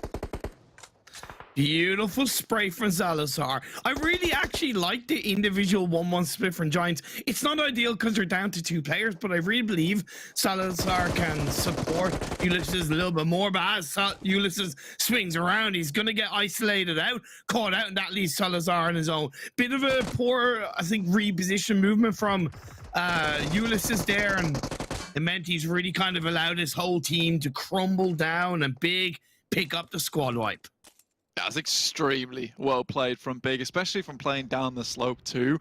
You know, they've set up their vehicles masterfully. They will have to find some new ones, or at least go in only a couple, considering some of them took a fair beating on this fight. But I do think you are right. It's a nice 1-1 split coming through from Giants, and it's realistically the only way you win that fight. Unfortunately, Ulysses is not able to hold on to his position too long before Big's able to take him down, though that could have gone a different way. Unfortunately, Big is just having the time of their life at the moment in this tournament, and looking better every single day. Game Lord, again, like the boys on the desk said, no victor this time around. And I think that's a good thing, you know. It's really, really smart to sometimes take out your linchpin and play with what you've got, right? So everyone can get a bit of practice in, and they don't always turn to rely on Victor. You never want to be relying on one player, and I think this is a very smart decision, even if it was made because Victor can't be here, or if it was made because they purely want to get more practice on this roster. They're already very safe, to be honest with you, in the standings. In fun fact, it's not just Akashi that IGLs. Narvalo puts in his own work as an IGL at times as well. So even the IGL isn't technically relied upon as normally, and not in a bad way, normally that is the case. The IGL is the one player that kind of plays every single game. And yes, Narvalo's played most of, Akashi has played most of them. But yeah, just to bring up a bit of a point about them, Narvalo does swing in as an IGL when it's needed. I think with most teams, what I'd suggest is that everyone is able to input their own opinions on rotations and where you need to go. I think having that other voice, though, in fights, because I do think right now Narvalo seems to be much, much more comfortable when it comes to team fighting. So if Akashi's calling on the rotations, and then you come into a team fight and you've got a 2-2 split that sometimes Game Lord employ, yeah, it's really nice having that second player who can just take the reins as well and kind of help maintain or manage the combat. It's really, really smart. So I think that most teams could learn from that. Again, the difficulty is when you start having a new team, you only start playing together, you've got a lot of conflicting voices. It is nice to have that one single person that has the be-all, end-all at the end of the day. Phase 3 shifts pretty heavily over to the southwest, so it puts a lot more pressure on the likes of Game Lord, PENTA, and the other teams around that northeast-eastern side of the map. Game Lord had Narvalo go down, but I think maybe PENTA using that opportunity off the back of the knock to reposition and maybe find another angle. Again, they're going to have to be careful of it. Vamos, this is their first super weekend. Can they make a bit more of an impact in this second game? Not quite the case. I think they end up losing a player, Game Lord, trying to take the shots on Lance, but they have 2 players knocked. They need to try and get their act together. Game Lord, time's running out. Yeah, last game already losing 2 early on as well. With Akashi going down, that takes him down to just 2 players. I think with a drop of a hat, Game Lord's down to just the single, so really not a good start here on Miramar for Game Lord. I highly doubt that Trazen's going to be in a position to try and pick up Akashi. Might move across here anyway, but Muzi tossing grenades over the top. There has to be a quick response now from Trazen. If any. Trazen, if any, I was thinking he could just take the main road and swing down south and at least get close enough to the edge of the circle to get some information before he tries to make a bit of a burst move in. It's still phase 3 blank, so he can still wait until phase 4 pops up before he looks to go into the circle. Exactly. I think this is the smart decision. move away from Akashi. This game is a bust for them. Let's just try and get as many placement points as possible. Quite easy to snake around here on Miramar, contrary to popular opinion that, it's barren wasteland. There's a fair few hay bales about that you can cheekily set yourself up behind, and people generally don't know you're there if you're just playing as a single player. It's when you're playing as 4, it's very difficult to maintain single position, not have people know about it. Shockwave still taking shots over towards PENTA as they're moving from that northern side, skirting about. I think now Shockwave fully regrouped, holding on this northern side where you've got Minas Generalis just to the south of them. They can hold this fairly comfortably without thinking that teams towards the east or the south are going to be able to take shots at them. So I think that this isolated fight between PENTA and Shockwave is going to conclude with one of these teams going down and or being heavily damaged. It's looking like an isolated fight between FTY and Eastern Stars on that eastern side of the circle, but Unicorns Love could get close by around the northeastern edge of La Bandita. They sent 2 players up as the next phase is about to shoot on up. It goes a bit up north, more centralized, a couple of hard building and compounds that you're able to hold on, but I definitely think this is one of the trickier circle shifts. Very, very much so. To the western side of Minas Generalis, it's a bit open, not many compounds around here. That northern side, you've got an alcove that you can play inside of. There's a fair bit of cover in terms of just the natural formations of the map, but still fairly difficult to work around. Some teams might even opt to just head towards La Bandita itself in the crater and just hang out there for a while. Eastern Stars looking over towards FTY now as they decide to leave, but Eastern Stars were very, very careful on the approach here. Knowing that FTY are taking shots at them, they just stick around. FTY, you're not leaving without us taking at least a few shots at you. A bit of a mistake I look at from FTY. What they should have done is sent 1 player up to the edge of the hillside and then looked from behind to provide a little bit of support, some, suppressing fire on towards Eastern Stars while the rest of the team made their way up the hill. So very kind of, don't know what the exact word is, but definitely FTY should have played that situation out much better. They have plenty of time. I know the phase 4 blue zone is starting to close in, but technically they are and will be able to an extent, camp out Eastern Stars on the edge of the circle. Yeah, I think you're right in the sense they had plenty of time to work with there. They don't use that time to their advantage. Eastern Stars, though, in the meantime, while Kapahala was taking shots towards Langzi, looks like Doran and co have actually managed to move around up towards the ridge side of Lavadita themselves. Nice nades coming from Tongjiabao will keep them at bay for the time being, and GK first managed to hit that initial shot, which will knock down Octavian. I don't like Doran being on his own. I get it, because if he goes down, it's just 1 player and he is at risk of those nades. GK spots it with the 3rd-person perspective. Chuck that 1, didn't connect. Maybe looking for another, but he hears the vehicle of Kapahala rocking up onto that building and he swiftly re-enters it for that hard cover. I think that's some good reaction from Eastern Stars. They did confirm the loss of Octavian. They're down to a 3-person team. Yeah, I think Eastern Doran moved up with Octavian in tow. Game Lord out, Eastern Stars down to just 2 players. I mean, all our heavy hitters are dropping like flies this game. I think Octavian going down early there it was rough, and I think Tongjiabao had a very good response to this fight. Langzi even got the backup there as GK first leaves the building. Barely even looked at him before he went down from the rest of the team. Big's trying to move in, but taking a lot of fire here, and I think it is just Swave and Mickey who's going to be able to make it out alive. Super young roster once again able to make this work. And I think this is a team that sometimes looks extremely potent, other times kind of lackluster. Yeah, it can definitely be volatile, but I also think when it comes to edge of circle play, they're one of the more competent teams. Swave of Big, one of 2 Romanian players left, is joined by his teammate Mihi. KMA of 4 Romanian Boys, looking to snake on in towards the edge of the circle and maybe get a bit of a surprise attack on the super young roster who have gone into that position. But the next circle shifts up north. Lendo takes shots over to GK first. I think he almost knocked him down there. Mini 14 extremely good in those long-range engagements. Ulysses, I mean, Unicorns are love here. Looking to take down Shockwave, but easily done for Shockwave. They just take down Unicorns of Love, no problem, no biggie. Honestly, I don't even know why Unicorns of Love were looking to rotate through those meanest buildings this late into the game. It's always incredibly risky, whether it's phase 2 onwards, but phase 3, phase 4, easy even worse. So low-key think Unicorns of Love deserved it in that regard. Keme still yet to be spotted. You're right beside him, Orlando. You don't see him?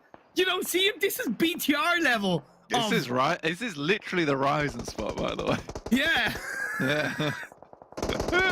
Oh, he's not doing anything about it. When I talk about 4 Romanian boys, what we really mean is the 1 Romanian boy in Keme. He seems to be the one doing the heavy lifting for his team. I'll keep saying it. Orlando taking shots, but Keme doesn't even let out a single breath. He doesn't even get the run down. They get away. Keme. Woo. The discipline to not make a move is absolutely incredible. Now the circle of phase 5 is the blue zone of phase 5 is starting to close in, so you will have to move. But Superior roster, they're a little bit more distracted on the fight with TJB. Langzy looking to get the revive onto GK. I think another nade comes out. Is that going to be a confirmation? Not quite. And Keme goes down. Yeah, good stuff from Keme. I think that he was able to hold on for a long, long time. Brothers in arms, so 4 Romanian men will also go down at this point in time. Langzy, JK first, confined to the blue, and will finally go down because of it. You're right, though. This is a very competent team playing edge, a super young roster, holding several different angles, and also being wary of whatever's behind them. They probably will most likely leave Orlando behind here. Not likely that he'll get into the circle alive, but 3 players, still better than none. Big Mihi, though, taking shots up here. Ooh! Oh my God! Not again! Come on, Mickey! You can't keep doing this to him! Jesus, at least SWAT69 looking at going, at least it wasn't us this time. Yeah. SWAT69 on the southern edge of the circle. We've had heavy hitting teams go down relatively early in this game, and now we're left with just 7 going strong. All I think, right, is if we're ever doing this and we see Mickey as 1 player versus 3, we just remain on Mickey for the rest of the game until he goes down, because he's going to do something ridiculous, and he's done it again there. Vamos looking to get a good game here in their first Super Weekend. It's the second game. Obviously, the first one didn't go so hot. Right now, with 4 players, they're looking on set here for a good chicken dinner. A little bit of a mistake from Phoenix. I know he didn't have all the information, but you don't really move into that angle position unless either 1, you're supported by your team, or you have that information beforehand. Now, the rest of the team do deal with the most of PENTA on the other side, but that has opened the door for Vamos to breach on in. It is a fight for the southwestern edge of the circle. Blank and Molly here, and nade there, pre-firing around the corner, looking to push their vehicles up, use it as hard cover. They do know that they're out in the open. PNL tries to fire a peek on through, but he's taking a hell of a lot of damage. Lawrence with UMP is going to get knocked. Damage has been done. Coca, boy, poking on through, just looking to make the preacher move, but Vamos still have the body advantage, and down goes a nade, and down goes SWAT69. That is an unbelievably overzealous push there from Vamos with the M249 in hand. I think things could have very, very much happened differently in that scenario. So really quite lucky for Vamos there, moving up the slope side. Now Real Tigers 9 do get the double knock and might be able to leverage this one onto a second chicken dinner of the day, back to back here. PENTA, though, once again, they're able to make these rotations work and making up to a top 3 position. You know, hats off to them. Congratulations. Really, really proud of these guys, how far they've come in just 2 games. Exactly. It's clearly the aspect of their gameplay that we were most critical of, that we were most frustrated with, and working on it, seeing the fruits of the labor coming through. We love to compliment that kind of move. But also on the other hand, Real Tigers 9, I think one thing they switched up to be in the top 3 of 2 games in a row with 1 chicken in our first game is just sticking together a little bit more, not being too separated in the early to mid game, so that when they come into the late game, they're able to use their body advantage. And that's a lovely nade by Hardman. Yeah, that's a trickler, man. I mean, I don't really know what I would do versus that one if I say it hit the edge and then slowly bobbled down. That was a golfer's chip if ever I saw one. Michuch trying to find himself a bit of an angle on the team. He's right on the side. It's good, but this is that one good fight with about 100 nades in pocket. Vamos better be ready to receive. It's a bit of a risky move to send Nazgod with Hardman, because I think it's much better for Hardman to just be there on his own and the 3 players of Real Tigers 9 to control that northern edge of the circle. It has centered up. They do still have control, and I think Naz realized that and moved back away to leave Hardman on his own. Much more worthwhile to leave Hardman as that kind of sacrificial lamb player.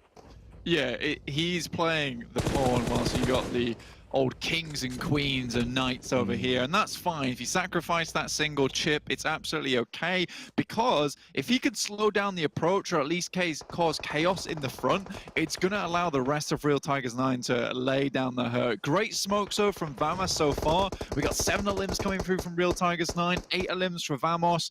Perfect stuff from both these teams to make it this far, and we've got a real 4v4 going on. Question is, can this final player from PENTA cause any differences in these final moments? Because even gets 1 single knock, that could shift the tides massively.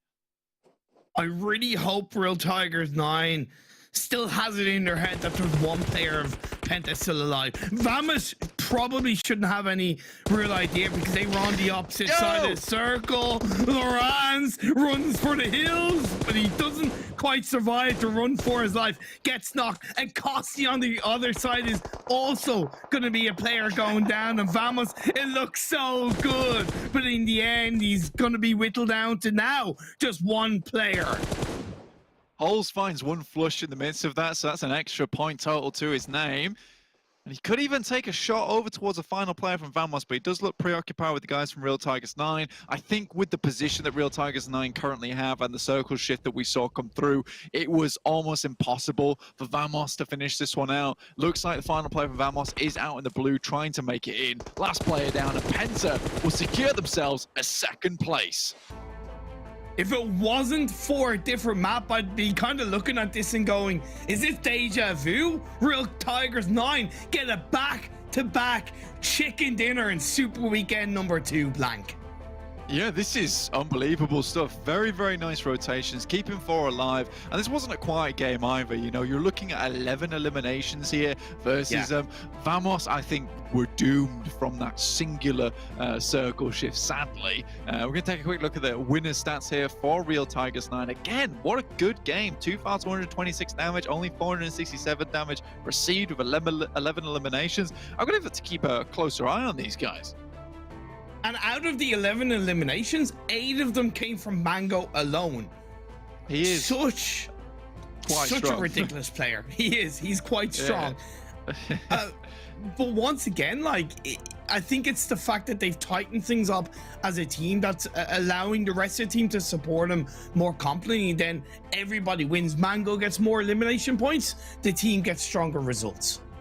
Exactly. I think we can see that just from the slingshot approach that we saw in that last game, which is 1 player sends out wide, sees the circle, immediately retreats with the help of smokes, leaving 1 behind. Like, it's very calculated, very coordinated right now. I think Real Tigers 9 is making some heavy progress in terms of just their team play, because they look fantastically good when they are as a 4. I think things start to waver when they lose players early on, and playing that 2v3, 2v4 playstyle, it is still foreign to them.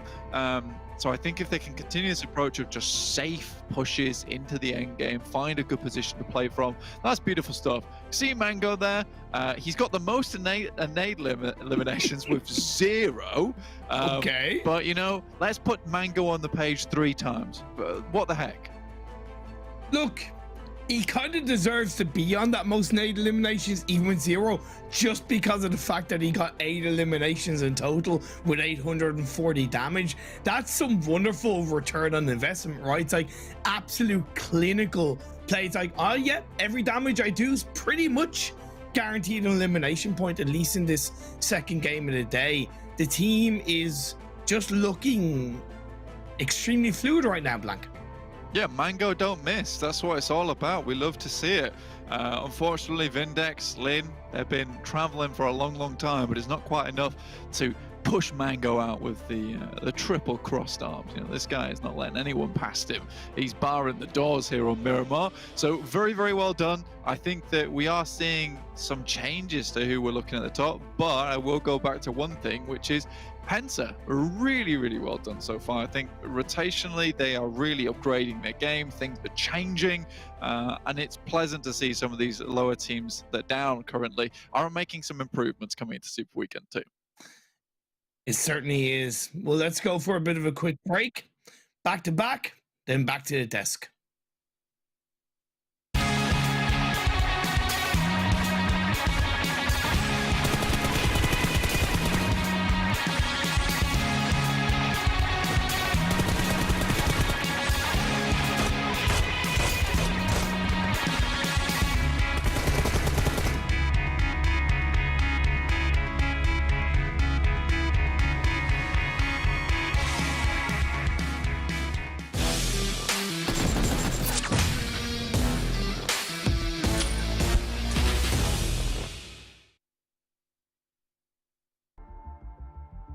Hey, what's going on? That was interesting. Just like Real Tigers 9, back-to-back victory. They're back-to-back chicken dinner, and also they're $2,000 now in their pocket. Ever so approaching Game Lord sitting on 5 with the most so far in the event. Jace Kaplan, Max Men, Kalaris Men at the very end there. Let's break things down. Real Tigers 9 UK. I know we were talking about while watching, played that last situation. Very smart, using the zone to their advantage. We saw the 2 other players actually step up. Oh, okay. Oh, I don't know. No, we saw the 2 other players step up in the first game, right? And we're like, okay, Mango's not the only one doing the results for Real Tigers 9, but this time we're actually seeing Mango being the man this time around and being back into the action. It's great to see, and Kalaris is thinking. Yeah, Mango. Might as well call him Man God. Jeez. 8 eliminations coming in for him. I mean, with the amount that he was able to put out on this battlefield as well. Realistically speaking, they didn't really have much competition up in the north side of these remaining circles. And then moving down to that small compound, a really strong place to hold. And again, mature play. You see as Nazgod and Hardman swing out to that west side to try and hold people off. Once they see the circle shift in their favor, retreat back. Yeah, leave Hardman there potentially just in case he can have that off angle. But Nazgod moving back to where they were secures them the win. Lovely, back to back. Yeah, let's take a look at the match standings from this one. For me, I'm really curious to see where Vamos finished off. Remember, one of the few teams who did qualify for the very first time, and I can actually tell you in just a few seconds if Max can fill how many points they did get. Oh no, I don't exactly. I am host now. So they got 19 points in that last match, actually, which is massive. Again, they were chasing, what, like 53, 55 points. So able to claw against that lead and potentially propel themselves into 16th place.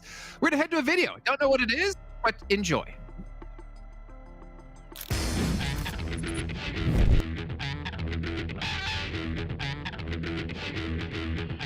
So much closer in these players, and outside the compound it's all flat. There's a little bit of a tree that one of the Game Lord players could get hold of, but excuse me, on this is still alive, still going strong. Rana's out in towards the fields, and now, excuse me, gonna go up the stairs. Trazen was able to join up. Roxon's gonna be jumping down. It's gonna be trade on off. Roxon is left on his own. It is 1v1, sorry, 1v2 should I say.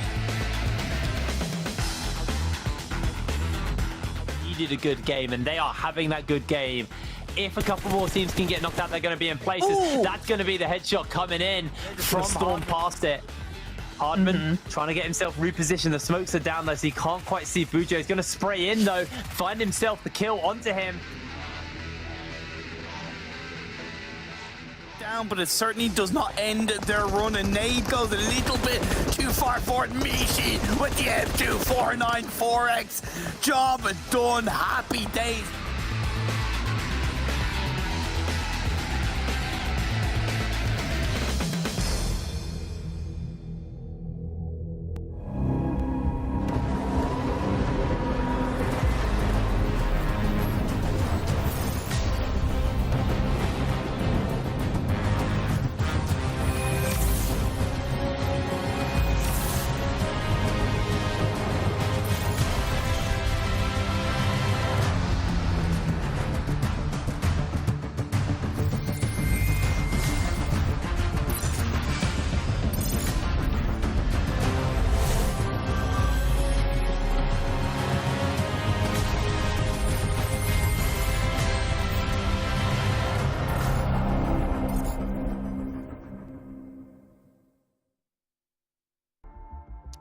As you can see there, the 4th anniversary for PUBG Mobile is still going on. Just got to head over to PUBGM4thDimension.com. That's the number 4 followed by TH, and you have a chance to win some prizes with the AR treasure hunt currently happening. No, Max, he's not doing it anymore. You could tell by the look in his eyes that he's fed up with it. He's fed up with holding a piece of paper up. But there's 100,000 euros in prizes to win, not to mention some limited edition iPhone 13s. But to bring our attention back, though, to the last match, Vamos, 19 points for themselves. We had Real Tigers 9 UK at 26 points for themselves off the back of that chicken dinner. So some big points for some teams that honestly desperately need it. Even PENTA getting in there with 18. Now, PENTA is the team that, well, I mean, again, they were bottom of the page at the end of day 2 in Super Weekend Week 1. They were able to move up just a little bit, but again, trying to lengthen their lead even further in case they don't qualify in another Super Weekend. Let's take a look at the points all the other teams did get, though, or maybe the overalls. I'm not sure which one we're going to. We're just going to go to something, and then we'll be able to talk about whatever comes up. I heard match standings, so we're going to see match standings. We're going to actually break that down for you guys, and you're going to be able to have a visual to my audio. Shockwave 11 points, Swat 9 10 points, Big 9, not too bad action. It's nice to see a little bit of a mix up here towards the top of the table in this match, not our usual suspects. And actually with this game, Shockwave overtakes Rescue's position, so they're just going to be a little bit extra safer in that top 16 currently in the Super Weekend rankings, which is great for them. But Vamos getting that 19 points. What was that already? The bar of 55 points held down by Rescue so far. They are not in this Super Weekend, by the way, so that's huge for Vamos, but I'm a little bit scared. Got a 0 point in game 1, 90 points in game 2. If they could try and get just a little bit more consistent points even in their bad games, they should 100% make in the top 16, because 55 points in 15 games is pretty much easy if you can get some consistent games in. And Prada having a really great start to the day, I think is fair to say. The 5 eliminations coming in from Prada during this, and I think a lot of those have been like very close range battles that they've been going into, and they've been winning them out when it comes to those 5 eliminations from Prada. So nice to see, I think is fair to say. But it's also evident here when you look at the points coming in from this game that once again, as always, somehow, some way, Big still gets a lot of eliminations despite getting no placement points. And yeah, Mihi rounds that out, but the fact that across the team they got 8 in this game without, you know, moving far into the game is brilliant stuff here from Big. Okay, let's see the second page then. So the other teams getting able to forge these 0 points, Giants as well. Unicorns of Love, again, just really not seeing much out of this team, and I still have no idea why. Also keep in mind, for Romanian Boys, another team who has qualified for the very first time here in this Super Weekend. They're currently sitting in 18th place, so technically last with 2 points in total. I mean, they got 1 point in match 1 and 1 point in match 2. This is another team who's trying to obviously close that gap and surpass Rescue and potentially pass Shockwave to get into that top 16. But what we can say right now is this is a team that definitely needs to qualify the next weekend. We're sort of beating a dead horse or beating a dead unicorn at this point with Unicorns of Love, right? In terms of constantly having to repeat, unfortunately, that we know that they can do more, but, you know, when is it going to occur? We have seen them have some moments, but for me right now, until I see Unicorns of Love have the consistency that we know that they can move on forwards with, I can't really talk about them that much, unfortunately, because they're just not showing us anything to talk about. Yeah, and I think in Alicia, like the back-to-back MVP for the last 2 seasons of PMPL Western Europe, right? Even him, we have not seen him perform on the same level we saw last season. So him in particular, I want to see step up. But if he does step up, hopefully the whole team will step up around him. That's what I'm hoping to see eventually. Well, speaking of stepping up, we talked about, well, Retard was 9 UK at the end of the last match, right? We looked at who was the standout players. Previously, it was Mango. We saw Michu being the one to carry the team forward. But you know what? Going into this match, guess who was carrying the team this time? You heard Imperium talk about it, 8 eliminations. It was Mango really putting a big play on for them that they definitely needed, again, to close out another game and also to close them out another $1,000. So actually maybe look at his stats from this game up against the stats from last game, maybe? Who knows? Could happen. There it is. And we can see right there, I mean, obviously, infinitely better with eliminations, and damage obviously going to reflect that as well. Yeah, he just wanted to give a chance to his teammates to shine a little bit in that first game, and then he's like, okay guys, I got this second one. And it comes down also to the position they had, as Kalias mentioned earlier, right? They had a very uncontested position in the northern side. It was pretty much free real estate for them, and they only had to try and make sure teams could not close that gap. But I do have to say, sure, Mango steps up in terms of stats here, 8 eliminations, that's huge, especially on the Miramar game. But how Hardman played, how Nazgod also repositioned, they just set up the entire position so well that Mango just had the easiest time picking up these eliminations. So sure, the stats looking good for Mango, but I think this was truly a team effort that we wanted to see in the past actually come into fruition this game. And in terms of the circles as well, I understand why they're taking these warehouses west of Minas Generalis. That is a position that if you can hold that down, it has amazing outlook over the west side of these circles as it does go on. And then, yeah, the circle shifts away from them. They have to move south, but still, it's quite downhill from that position onwards. So it's a nice place for them to initially take, and then a nice place for them to initially eventually transition from going on in the game. Yeah. And it was nice to see Manga go from like main no to main god. And I think that's really the power of the team, right? We have some people who can be a little bit quiet in some matches, and then they have that massive step up. But again, we need a little bit of consistency out of some players if they want to be able to play at a very high level. I mean, it's great to see they can do that now. But if you're in the regionals against teams from like Turkey, for instance, it's becoming much more difficult for you to be able to compete against the likes of, well, like Frozen, for instance, over there. And then if you go past that scale, PMGC, it becomes even more difficult. So it's nice to see they can step up now, but increase that level of consistency, then we could see you going on further on in the year. But let's take a look at the schedule. Speaking of going further on, we got to head over to our third map in just a few moments. We have Erangel coming up next, and of course, Sanhok and Erangel to round things out another time. But while we have a quick second here, gentlemen, and you know, when I always do this, you know what's going to happen. Prediction. I'm going to change it up. I'm not going to ask you to predict who's going to win. Who is going to go out first? Oof. Talking about beating down on the dead horse, I'm going to say Unicorns of Love. I don't know. We'll go. Shockwave in the hot drop. Okay. Maybe we can. I'm trying to think. Who would I expect to maybe get dropped out first? I for some reason, Super Young roster's on my tongue. I'm not sure exactly why, so I'll just stick with them. But before we do hop into our casters, actually, let's take a look at our money meter. It's not the Flu Financial Forecast. It's not the Mustache Dave money meter. It's just a money meter this time. We can see Game Lord out ahead, leaps and bounds beyond these other teams. And it's funny, we talk about Unicorns of Love, right? Beating a dead unicorn. They're actually in second place overall with Chicken Dinners. Yeah. But then you can see Real Tigers 9 UK. They're in joint third at 2K. And in defense of Unicorns of Love, I mean, you know, right now what matters most is getting Super Weekend points, right?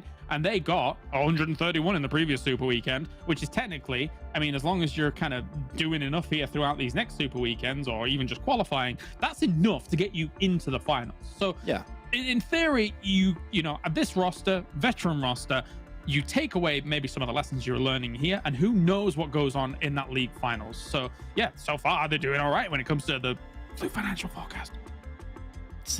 We'll just go with the unofficial name now. That's by right, this point. yeah. But Unicorns of Love, the main issue is that, and we already mentioned it, we expect just a lot more of this team right now, and we're just not expecting average result. This is a team that we hope to be known. Our top 3 contender towards the position. Now they were in 7th position in the overall rankings of Super Weekend, which is not really close to what I was expecting, but as you said, it will be enough to make into the league finals. But when it comes to the European Championship and things after that, will this actually be enough? That's my big question I currently have. For now, I'd have to say no, but we still got a lot of time before we do reach that point. So hopefully things can change, and I want to see the resurgence of Alicio because it's just not been there just yet. Yeah, I mean, I agree, and I understand as well, like, maybe they're not trying super hard at the moment, which again, kind of, I don't understand actually if I think about it, because you can win $1,000 per chicken dinner. You can ideally win more money in Super Weekends than you win for actually winning the finals, right? But it's also a good chance for you to like test a lot of things. And considering they're one of the teams coming to this event that is one of the longest standing teams we've had, you know, playing PMPL dating back to last year under different names, I think we expect a little bit more. And I understand there's been a change in roster with Icy coming in, and maybe there's some sort of clash between the two of like him and Alicio of who will be maybe that star player. I think we talked about Unicorns of Love last season when you had part of PENTA join the old Unicorns of Love roster, right? You had like, I think it was Fresh on the team as well. You had GK First on the team, so it was kind of clashing styles, maybe clash of who's going to be our star. There's a lot of questions to really ask, and maybe we kind of ask them one day, but I want to see them step up. I think that's the general consensus out of all of it. For me, one of my biggest takeaways from league play and Super Weekends, well, firstly, get to Super Weekends, get to the finals and stuff like that, but throughout all of these games, make sure your drop spot is secure, and make sure the rotations in the games from place to place are secure. You know which teams are going to be moving through certain parts of the map, and you know how to combat those teams when they're moving through certain parts of the map. Okay, well, ladies and gentlemen, it is time to head into our third match now. Let's head over to our commentators so we can kick things off and get into the game. Do you know what's happened here, Imperium? Yeah. Is that you weren't on the camera during the entirety of rehearsals, and you've seen me and decided that you were going to keep on the same hoodie that I am wearing. And that's what's happened. No, you've done this. See you. You have done this. And now I am sat here wearing the same outfit. And so, you know what? We're going to go with it. It's a good time all round. We're getting into our Erangel. We're getting into the third game of the day.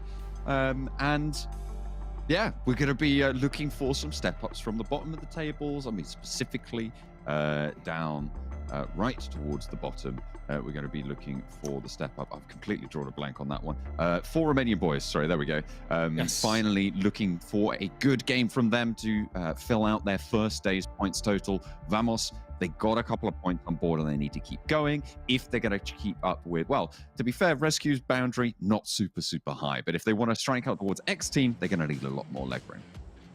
Let's be honest, it's ridiculously easy to hit Rescue's point target, in my opinion. Even if you have a nightmare of a day, yes, it won't help your confidence, but you still have 10 games to hit an average of just under 4 points per game, so that should be well possible for both of these teams. It is nice to see Vamos kicking off that kind of fight to overtake Rescue in that regard, but I'd like to see them follow suit. The playing path is a little bit more heavily up north. Where will PENTA go? Will they go for an alternative drop spot? Will they look to fight for vehicles around the Pachinki area, or maybe even shelter area, and then make their way down to military base? I'd like to see them have a secondary drop spot. Maybe we'll be gifted with it. Maybe not. Northeastern side for Romanian Boys, Kameshki. So getting out early into a spot we haven't really seen. Makes sense. So far. And they're going to go for that Stauber split. No one really contesting them. We'll see where that circle takes us. I mean, obviously, it would have been great last game to be around that area, but this game, we have yet to see the circle. With X team not being in the Super Weekend, there's 2 key drops that are very viable for PENTA. Either Milta, it's a bit riskier because you have Real Tigers 9 Eastern Stars if they decide to go there. They don't. Eastern Stars are up in North George, so that's going to be interesting battle with Shockwave, TJB, and Eastern Stars. But the second drop spot would be on that western side of the map, just above Quarry. X team have often gone there in a bit more of an awkward playing path, but it seems PENTA are sticking down towards that Milta area. Maybe with the freedom of known Eastern Stars aren't going to go there, they'll get easier access to vehicles, and most likely will still go down to military base despite Phase 1 being in that kind of central/northern side of the map. Ooh, Eastern Stars TJB on top of one another. Didn't see it the first game. Did not see it in that first game, but this time around, 2 teams going to be occupying it. You have to think, TJB, were they taking an opportunity when Eastern Stars weren't going to drop North George, or do you think they wanted to hot drop them in that first game? They weren't there and actually ended up in the fight with Shockwave, but now we're seeing that hot drop. I think it's a mix of both, in terms of I don't think they really care who's dropping in North George with them. They were thinking, okay, if it's Eastern Stars, it's Eastern Stars. If it's another team, it's another team. If we're on our own, happy days. My point is, I think TJB just want to try and lock down North George as a core drop spot for themselves. It's 2 Erangel games in a row that are dropping there. Yes, the second game does kind of complement that North George drop a little bit more heavily, which is why Eastern Stars have gone there. But yeah, I really believe that TJB just want to get North George. But they're going to have to fight a little bit harder. Athos gets 1 knock, but instantly traded. And there's no real retribution here for Eastern Stars to be able to get that refrag. This is looking a little bit better for TJB at the moment, and I think Lin has a really solid position looking for those flushes. They are right next to one another, and the res can potentially come through for TJB as they move first. Athos will get flushed on out, and there comes the res. Yeah, Doran, don't go anywhere near this. Use that information, use that knock-in elimination to actually, no, you don't want to be there. On the other side, Cap, Alec gets knocked going across the road. It's going from bad to worse for Eastern Stars in this game 3 of the day. Are they even going to be able to get the revive off? It's not looking like a Langsy wants it, gets a couple of shots off. Needs to push up to the wall to be able to get these flushes. Looks for Kapahala on the flush with the spray, but the bullet's not quite connecting there through the smoke. Octavian wants to heal on up and keep players at bay, but Langzi has other ideas. Kapahala hiding around the foot of that wall, but there's more bullets being sent his way. Doran, though, striking out towards the back lines. GK first, taking a dip, but he's traded out. Very, very nice from the high ground. TJB seem to be in control of this fight. They're in control, but honestly only because Eastern Stars have made this ridiculously easy. For example, losing Doran. You only get the knock in Eastern Stars situation when you're absolutely certain that you can not get knocked in return. You automatically have the body disadvantage. You don't want to make it any easier for your opponents. And now with just Octavian and Kapahala left alive, I see TJB easily winning this out. Maxi very, very close by. Should see Octavian by the door. Octavian with a heads up change in position there. Kapahala on the upper floor as well. Not peeking, not just yet. They can bide their time. They are in this first zone, which gives them a lot of room to play with in terms of the clock, but it is still limited. And with Eastern Stars, the building that they're in, there's a lot of windows. And that's why TJB aren't automatically rushing it, because they know they can have a couple of players in different angles to use the amount of windows that are in that one building. Like, look at how many there is. 6 on one side. You have, I think, 8 on the other side. This should be easy for TJB to chuck a couple of nades and most likely at least get a knock at some point with those nades. Nade over the top, that's good. Wait, hang on a minute. I thought that was an Eastern Stars nade, but no, it was a self nade. Bad nade, but they get a knock on Kapahala, and it's soon followed as well. Lynn's got a little bit of egg on face, though, at the moment. Look, it's April Fool's Day. Maybe that was just an April Fool's joke from Lynn to the rest of his team. That's how confident they were of taking the team fight win against Eastern Stars. Very well coordinated engagement from TJB, and to see this happen pretty early on in the game, and it happened in the first game of the day, it's nice to see that change come through, because I think TJB, who have been just kind of like going through the motions, I feel, over the first couple of weeks, not in a bad way, but in terms of, I think they're just kind of like a Sunday drive. It's nice to see that early aggression come out, and for them to say to not only us but to themselves and the rest of the teams around them that, yeah, they're not a team to be messed with if you try and push them. You've got to wonder if Eastern Stars knew that TJB were going to be dropping here, because this was an adjustment made today, right? This was an adjustment made in that first game. They should have spotted those parachutes, but they aren't used to getting hot drops in North George. So, yeah, very, very good. Yeah, I don't hold the initial hot drop mistake to Eastern Stars. It was the response to the initial knock that really made me question what in the blue hell they were doing. And you know, yeah, okay, it's only one game, but this is the Super Weekend, and I think we're holding teams like Eastern Stars to a higher standard, right? I know TJB are a strong team, but yeah, Eastern Stars could easily have done much better. Now, with the center of the circle being around that Roshawk Riverside area, we're seeing it being somewhat prioritized. Vamos on the right northern edge of Roshawk. You see clear vision just to the eastern side of that city, and then Real Tigers 9 going for a bit of a split a little bit east to them, but they're going to have to be careful of Unicorns Love, Game Lord, and possibly another team swinging around them. We've been really lacking the big performances from those top table teams. I think Big is probably the major exception so far today. Obviously with 2 chicken dinners going over to Real Tigers 9 at the moment.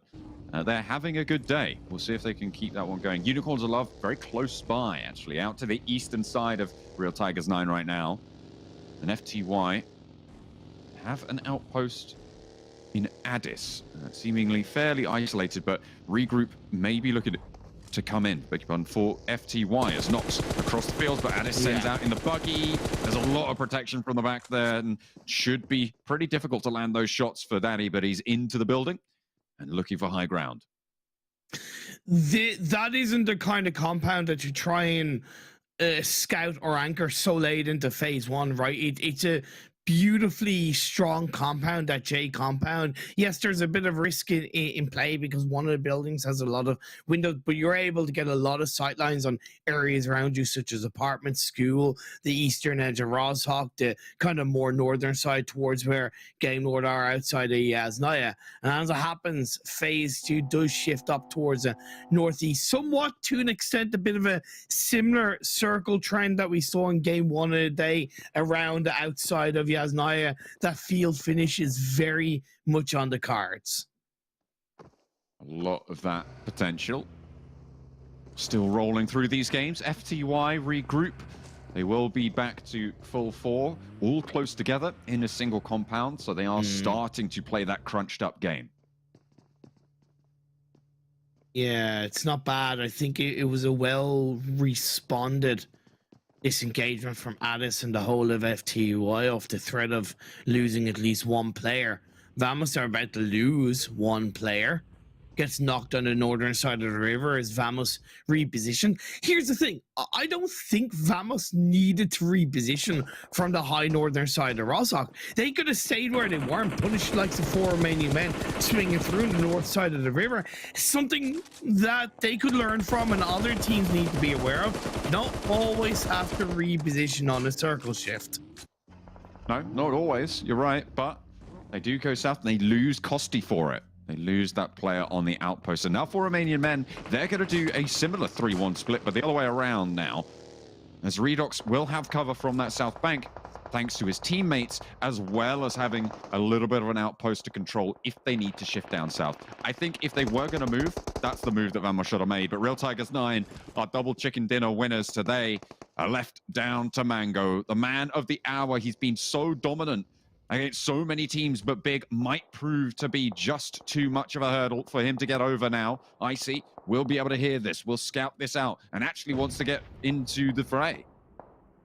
The opportunity is there for a bit of a third party from Unicorns of Love. Ooh. Mango disengagement is the right call as Icy Boss gets to knock on its wave. And why aren't the rest of the team pushing across? Maybe it's a bit of an IGL decision. Well, it's not going to last too much longer. Mango goes down to Mazzaro, and it's Big to hold it on out. Unfortunately, the nade over the top from Icy does slow them down just that little bit more. 3 players alive, 4 Big, 4 eliminations, and we are not going to see the triple-triple. I really don't mind. If anything, I really like the fact that Unicorns Love didn't push across for the third-party opportunity. I'm a big fan of teams that look to take that opportunity, right, to go for a third party and pick up what can be essentially free elimination points. But when you're so late into phase 2 and this kind of circle and that area of the map really has angles from a lot of different parts of this circle, there is a risk there, and Unicorns Love overall made the right decision. They're back to the 2-2 split. My God, Redux. 4 Romanian Men roll up on Vamos' position and showing them just how to play that river split. The circle does push us up further northeast, but now just 1 player for Vamos. They are in their first entry to these Super Weekends. They don't check the angle. They have no idea. 1 straight past and will get the first knock, but if you try and commit for the flush like that, there's just 2 players around the corner who are going to make mincemeat of you. Rana does get knocked, but they stay as a full 4 squad. I like this from 4 Romanian Men. They were kind of chasing Vamos right from the start when they got the initial elimination point onto that player north side of the river, and they tracked the players of Vamos to that compound. They played across the river, got the double knock, and then swarmed in. The next circle has popped up. Once again, I said that the blank, I know it's off the chicken dinner winner and Penta getting second, but a bit of deja vu. Yeah, okay, there's a bit more of that kind of northeast of Yasnaya in play just outside of Stalbar, but the fields of Yasnaya, they are very much in the center. It does feel quite similar, doesn't it? I think there was a little bit more of a westerly shift from a lot of the teams a little bit earlier on, but now they're all starting to draft back towards Yasnaya. Shots onto clear visions, and you have to wonder how they even made it that far across the field. They go up in flames. It's brutal. There's no way that you make that cross. Were they all in the same vehicle? Yeah. Was that 4 players in the same vehicle? Clear visions. Yes. I hate it. I hate it so much, Imperial. I know. I know. I love the fact that you have the same kind of frustration and anger at that, and I just looked at it going, yeah, okay, clear vision, just you know, please learn. Don't make those kind of mistakes. That's kind of tier 5 level of mistake right now. But either way, super young roster trying to fend off Giants. They did get the full squad out onto clear vision, so at least they do have a couple of elimination points to work with, but these dips are quite tricky to play around inside the Asnaya. Yeah, they're pretty vast for dips, but there is still that massive threat. One knock, a couple of nades followed by maybe a second knock. It becomes very, very tricky for a team that looks to try and lock it down. Surviving for now, super young roster. Not gonna get bombed out of their foxhole right now. And the Giants are being sent back just a little bit. Tamtam playing up and forwards. Pocus with the off angle, far away. There's 3 players are alive for Giants, but they're not really finding too much value here. Well, certainly not much damage. I think the reason why Pocus is further back, it's not really so much of an off angle for this fight, but I think Giants are aware that a team could swing around the south and third party them from behind. So I think Pocus is staying here for a little bit longer just to wait. They don't need to engage. They can wait for phase 4 to pop up. And if anything, at this stage into the circle, into the engagement, they can stay there. They can wait. And as it happens, phase 4 shifts down south. Once again, deja vu, John. Deja vu.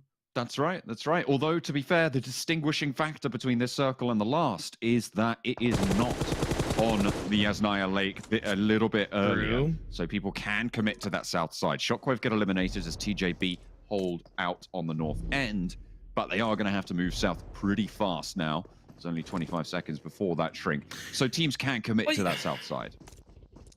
So, okay. So, Shockwave, I know that you don't know everything because you have your own perspective, but so early in the game, they should have been looking, and it's very easy to see the elimination feed and saw that TJB got the squad out onto Eastern Star. Surely you should have correlated that to a North George fight, right? Because TJB landed there with you in the first game of the day. Why were Shockwave and TJB in the same spot in phase 4, right?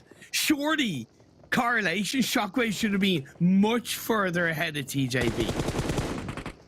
Tam steps up, spraying, suppressing. The fact that Giants haven't really been able to get a single knock here, I find it says to me that they're trying to play passive, right? They are not looking for this. And what they are doing is tying Super Young roster up into this fight. Exactly what they're trying to do. Losing a player the way Giants did, well, not the way Giants did, but the fact that they're a player down, it does mean that there's much more of a risk. And even if you get one knock, technically it's 3v3 and they're going into that dip, which is quite fast, a little bit blinder. TJB seemingly doing very well in this engagement for Romanian Boys. 2 players alive in the gas station. The nades needing to come back on out. Kimmy manages to find one, but it's just Kimmy and Poco, and he falls out of the building. Poco into the firing line of TJB. I don't know if they knew these positions were coming through, but Kimmy falls to a nade, and it's TJB yet again to win out the fight on the north side. 12 elimination points and still up as a full squad for TJB? What did they have for breakfast? Maybe it was mangoes, right? Because this is a hell of a game 3 and strong, consistent, concise team fights, right? They just instantly gone on the engagement and won it out in a matter of seconds. There they go. Super Young roster finally taking a knock and giving one back as well. The numbers advantage in Super Young roster's favor right now as the nades not quite finding those knocks again. 0C up over the top spots. Be careful. Has to fall away on that engagement. Can't stay there too long. Tam now gets spotted out, cooking the nade, pops it over the top. It looks good, and Pocus will fall to it. Now just Salazar for Giants. Patience is a virtue, and it nearly worked out for both teams. But once again, Super Young roster having that body advantage just makes it that little bit easier. I believe 0C, this is one of his first games in PMPL. I don't remember seeing him play for Super Young roster.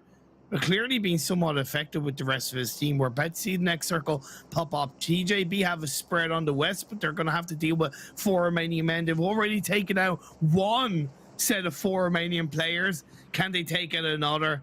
Either way, they're going to have a journey to go to make it into the edge of the circles. It shifts down the southeast. Yasnaya Fields finished once again. TJB making their swing down past the 4 Romanian men. Or into the mix of it all. Nades are being cooked now. Do they know about this split? Looking good to start things off as Langsdy falls, but an excellent swivel from GK first evens things out just a little bit. One player already down for 4 Romanian men, but another nade is perfect over the top from 2. Pops another in from Rana, trying to look for these reses now as GK first is on this forwards position. Lin is on the back, looking for those off angles, and a nade re-knocks Langsdy as quick as anything as GK first now pushing up to the tree. Needs Lin to operate here. What is going on? Lin looking for those angles, but not really having an impact. Needs to reposition, and that's what's going to come through now. Molotov to burn things out. TJB slowed down. They're not in this next circle just yet. GK first nades his own teammate. That's not what you want to see. Healing, looking to come on through. Slang X still down, still waiting help. It's really looking at it's starting to look a little bit more shaky for GK first here. Yeah, this is all and done. 4 Romanian men able to get control. TJB slow down, John. Going for the revive when a second knock came through into your teammate wasn't the right call. Lim was so slow to react. By the way, he actually got knocked in the blue zone. I don't know where it went wrong exactly or how it went wrong for TJB, but to go from such concise engagements to being blown to smithereens so quickly, it just shows you how volatile this lobby and these teams, how strong these teams can be. But now we're down to 9, and Penta, they're still up as a full squad. Swat 69 as well on the eastern side, challenging out for position here. FTY get cut down as they try and swing around behind this position. Penta moving forwards, taking shots to Game Lord as 4 Romanian men finally go down as well. Unicorns of Love and Big both chiming in on that one, but the eastern side is mounting up to be an absolute hell for these teams.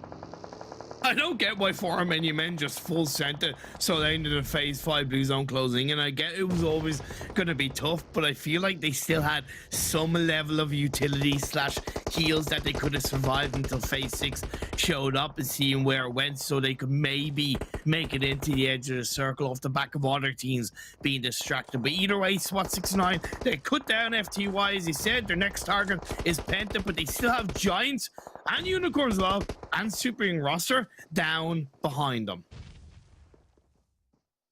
Game Lord popping nades over towards Big, and Mazzara goes down. Robs is resible here. Unless Big can stop that going through with the nades. Seems like they are giving them back as well. Robs gonna get eliminated there. Mazzaro similarly falling to the bombardment, but it's a long trek for them ahead. They can't be wasting time here. I don't know if those are Big smokes or Game Lords.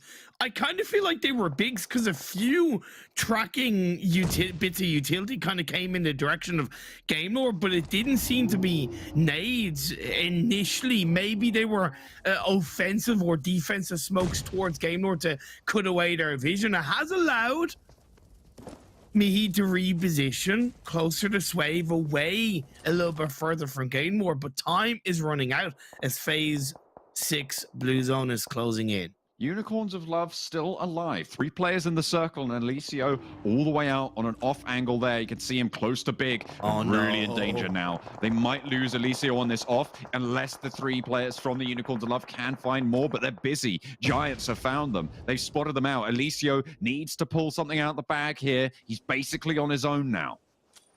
Hasn't he got any utility? Now he chucks out one nade. That's going to connect onto me. Will another finish Big off? Popping the nades. That one's just a little bit long, and Game Lord are actually still on the tail here for the back of Big. And Alicio might have to challenge both of these teams or just go for this reposition. I feel like if he doesn't know Game Lord are there, he might just swing out and look for these frags, but he's got to have some inclination that there's more nades coming into this one that he's throwing. He can't ignore this fight as well, but Big are pushing. Mihi goes in, needs to get the 1 versus 1, but Alicio cuts him down. He's got to know now. that there are players waiting in the wings. Get back to your teammates. They need you right now. Reznov is down, and the super young roster hold the center of this circle. Game Lord, look at a challenge, but Alicio, he's on a warpath. He's going in on his own. I think he realizes it's now or never. Plus, he can anchor this position with the rest of his team. Icy is coming in for support. That's a bit of a big risk. Reznov has been revived up, so it's a 2-2 split for Unicorns of Love. Well, they know that super young roster are pinned down in their location. If they can clear out teams here where they know they're weaker, it'll be a lot easier. Icy going in. Daddy is down and will be resable by Reznov in that position. And 2 players for Game Lord against 2 players from Unicorns of Love. Novelo down as Icy pops the shots perfectly behind the smoke. Has cover from Trazen as Trazen sits behind the vehicle. The spray through the windows as he is going to get spotted. Molotov to burn out the smoke. Trazen not long for this world as he will be burning out. Is he out of the radius of that? I've no idea how he's avoiding it, but has taken a tickle of damage. They know he's there. Will they nade it or will they think it's clear? The cover of the hard vehicle goes a long way. But Game Lord are still alive and Unicorns of Love still looking around again. You know, I highlighted that Unicorns of Love's mistakes in the past has been a kind of tunnel vision play. I gotta say, in this game, even though it's not massively working out, I think they've done a lot better in terms of looking around and making sure they have as much information and reacting to it. Spray down from Nano Baby, finds Reznov, gets the elimination. Daddy, no chance now of getting Rezzed on Giants up. are still alive. The Giants are still alive, you're right. Super young roster.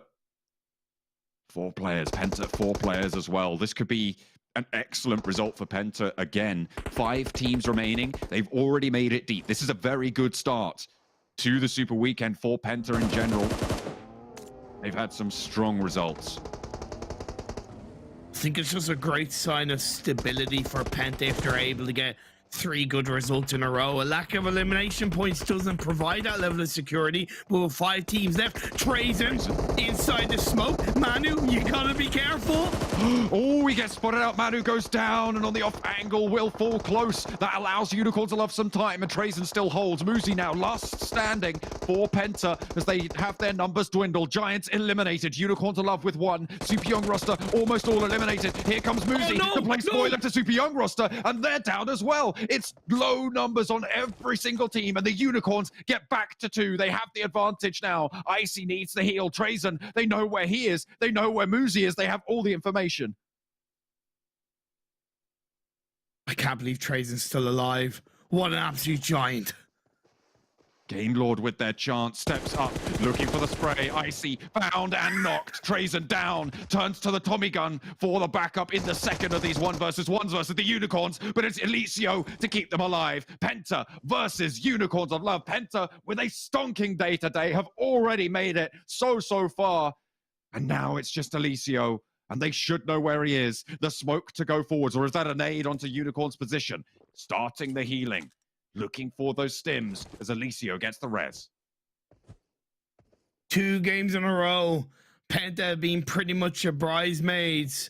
Can they become the bride in this game 3 of the day? 1v2, it's not going to be easy. But once again, I'm very happy to see some sign of improvement from Unicorns of Love in game 3. And Alicio and Icy, this is the dynamic duo I wanted to see. Oh, Muzi takes half his HP bar there and a knock for his trouble. Alicio is down, but there's still Icy to get over. And it is not an easy hurdle to climb. The spray into the smoke brings him low. The stims are ticking him back up over time. He can stay alive for a little bit longer. There's the flush. The smoke is there from the death box as well, but it's Penta to move across. Unicorns fall down and Penta finally strike out at the top of the aisle. They will be the chicken dinner winners here in our 3rd game of the day. Penta dominate the Yasnaya Fields. To be fair, if any team deserved it, it is Penta, and I'm low-key surprised to say that with all due respect, but it was such a fight for them. They pushed in initially. They were unfortunate that 1 player caught out, and then at the exact same time, another player on the other side by Giants. But as Muzi stuck behind the crate, helped to take down Giants in the end, then was able to clutch it up against Super Young roster who were down to solo, and he pushed in. I love the fact that Muzi just had no fear, Just fight, open the knock onto one of the Unicorns, a lot of players, and then close it out. Such a great finish to this game. Excellent way to close things down. The Unicorns, though, did get pretty far in a tricky situation. They went for that 2-2 split earlier on, which you questioned, and may actually have come back to bite them there. In the end, they were trying to maybe hold a little bit too much, but they still get second place for it.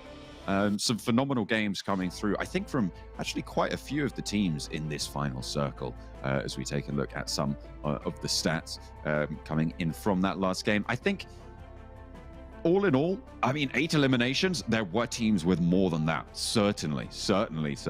I think the one that springs to mind, I think TJB, if memory serves, had, I think, 13 eliminations. About that, 12 or 13 for sure, but maybe it wasn't lucky 13 for TJB as they ended up being taken out by 4 Romanian Men. PENTA specifically, though, out of the 8 eliminations they had 7 of them in those final moments, in those final couple of circles, because that one point when they were on that northern side of the Yasnaya field, they had 1 elimination point. So getting the majority at the end and capping it off with a chicken dinner is just a great result for PENTA. Excellent news. I mean, it seems like a lot of the teams who maybe we didn't expect a lot of have come into this weekend absolutely swinging for the bleachers, and they have been making it work. PENTA taking the 3rd chicken dinner off the end of a back-to-back Real Tigers 9 chicken dinner as well. It's looking real good. Let's go to a break. We'll come back to the analyst desk.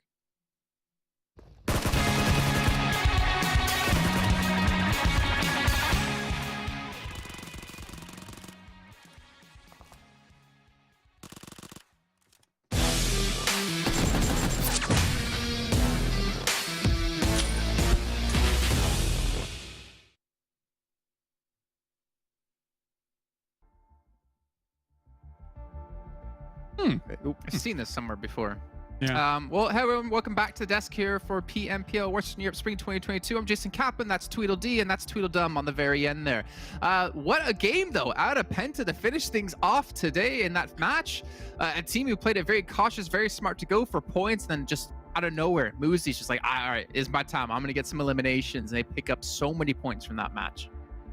I mean, PENTA just played the legit 4 tiger, like 4 lions. Well, I don't know what you call them, the new name, but they just play the edge. I don't know. I was trying to take the name you had for Raw Tiger. I tried. Unfortunately, it didn't work out. But they just play the edge of the circle inside the fields, and literally your idea is to just third party and to just be a pain for all the teams already in good positions. They third party the fight between SYR and Giants, I believe it is. Then they take control of that little dip and they aim for the win. And then was that a car explosion at the end? It's weird games. Yeah, that was really close. And actually, I couldn't tell who actually had the final bullets on that car, considering I think Unicorns will have also did some damage to that vehicle. So that was ultra a huge misfortune if that is the case. But I think that misfortune is actually a good description of how we saw PENTA playing things out. They were really capitalizing on the misfortunes of other teams that are coming down from that north side. And I feel like this is maybe where PENTA's strength could come from, you know, trying to kind of avoid some of those fights early on and be the opportunist of the lobby, because it certainly works out in this game. I actually did get confirmation what happened to the car at the very end there. It was the combined force of all those jump punches in one punch on that vehicle, and that's what caused it to explode. So that's what happened. But anyways, I mean, obviously PENTA coming up pretty big in this one. I mean, TJB as well. We talk about them so often, saying like, where is this team? Why haven't they shown up to the same level we've seen before? They're kind of on cruise control, but they pick up, I think it was 12, 13 eliminations in that game, and they really show that they're still a team to fight with. And if I'm not mistaken, like there's a hop drop kind of in the beginning, right? Was that towards North George, if I'm not mistaken? Eastern Stars, Max? Yeah, that was it. It was Eastern Stars. They eliminate Eastern Stars right away. And I would really want to talk about this, but I almost want to give it to you, Kolos, because you mentioned this when we saw that happen in Painan on the first Sanhok, right? Where this is a team that can take these fights head on and they can win them. And they did it versus Eastern Stars and it was versus Shockwave. Like, this is where their strength relies when it comes to getting eliminations. Like, just do it more. I mean, it's working so far. Yeah, they're good at being able to assess these kind of tight moments, I think is fair to say.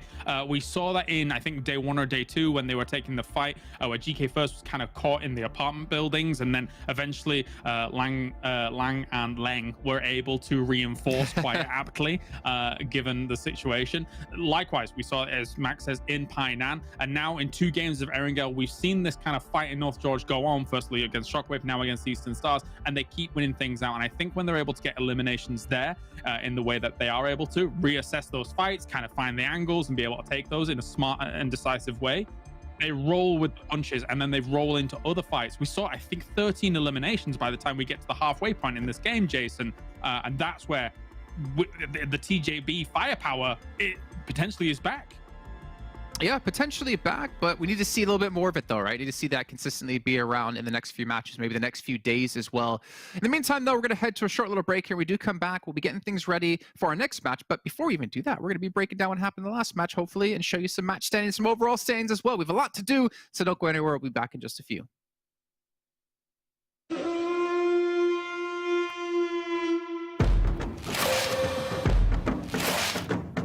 Excited for the PMPL Western Europe Spring 2022, it's our duty to keep you up to date with some of the teams who are likely to impress. While every team attending the event has earned their spot, these are the squads who have impressed in the past and have proven themselves in earlier seasons. We begin with Gamelord, the team from France who are dropping in this season to defend their title of PMPL champions. Tracking it, knowing exactly what is in front of them is absolutely perfect for Gamelord. And Nade and Molly and burning to the crisp. They can wait it out. No, that's not going to be the case. And Nade comes in, and that's the Gamelord chicken dinner, baby.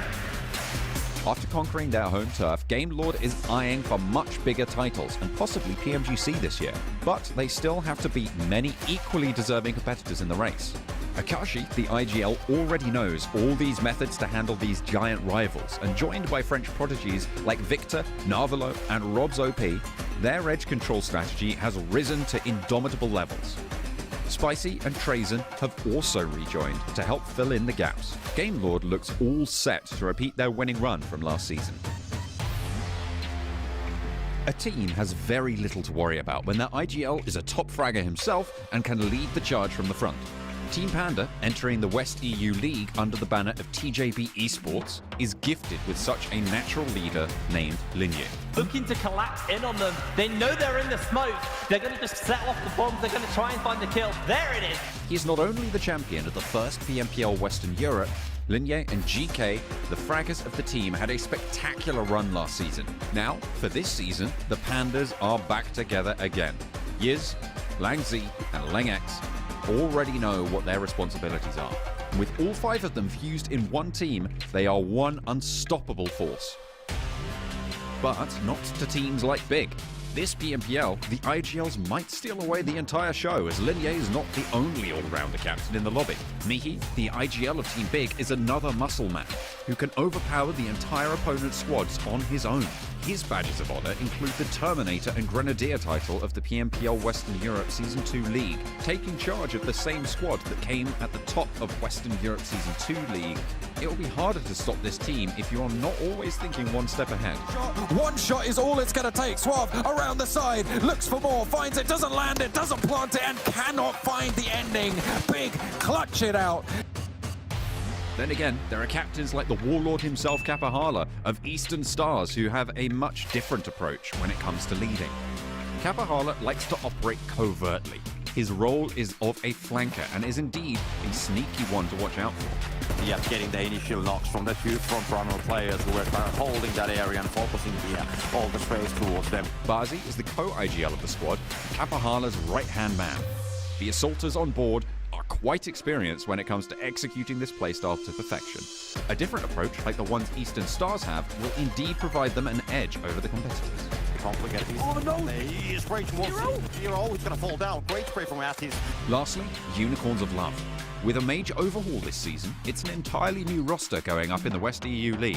But you are mistaken if you think they lack synergy. It's UK's rising talents, Exquisite Decode, who are carrying the banner for the Unicorns this time. For starters, they are the runners-up of the PMPL West EU Season 2 final. Daddy is the IGL of the team, who is joined by Resnov, Will, Reeves, and Alicia, who is the MVP of last season.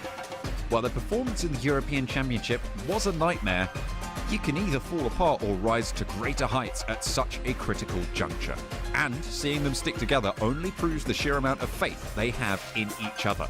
The helmet appeared there. Costi gets spotted out. The damage is there, but it's not going to quite finish it off. But the play zone, however, that's going to be good. And Daddy picks up another point for its Wizard Decode UK. Who do you think has the best shot at the title? Share your love and best wishes for them in the comments below.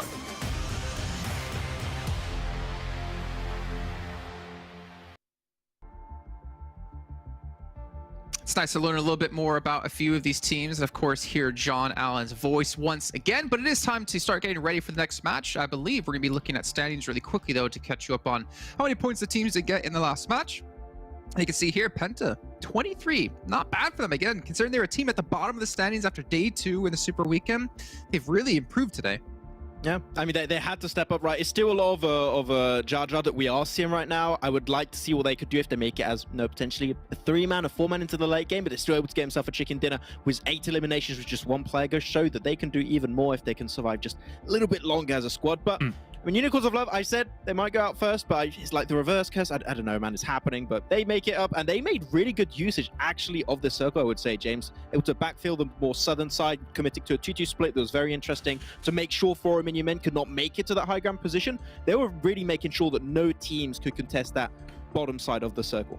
Yeah, definitely. I mean, if you call this PUBG Mobile hard shifts the battleground, I mean, there was, south, southeast, and actually, I mean, they benefited from that quite a bit in terms of the split that they had down towards the most southern side of that circle after, even before those 3 hard shifts really come in. But they had a good spread, and then were able to move over to that east side effectively to then kind of cordon off and pin down some of those teams that had taken up residency in those little dips that eventually got added quite a while ago now, and when Erangel got a little bit of a rework. So good use of the terrain, I think, from Unicorns of Love.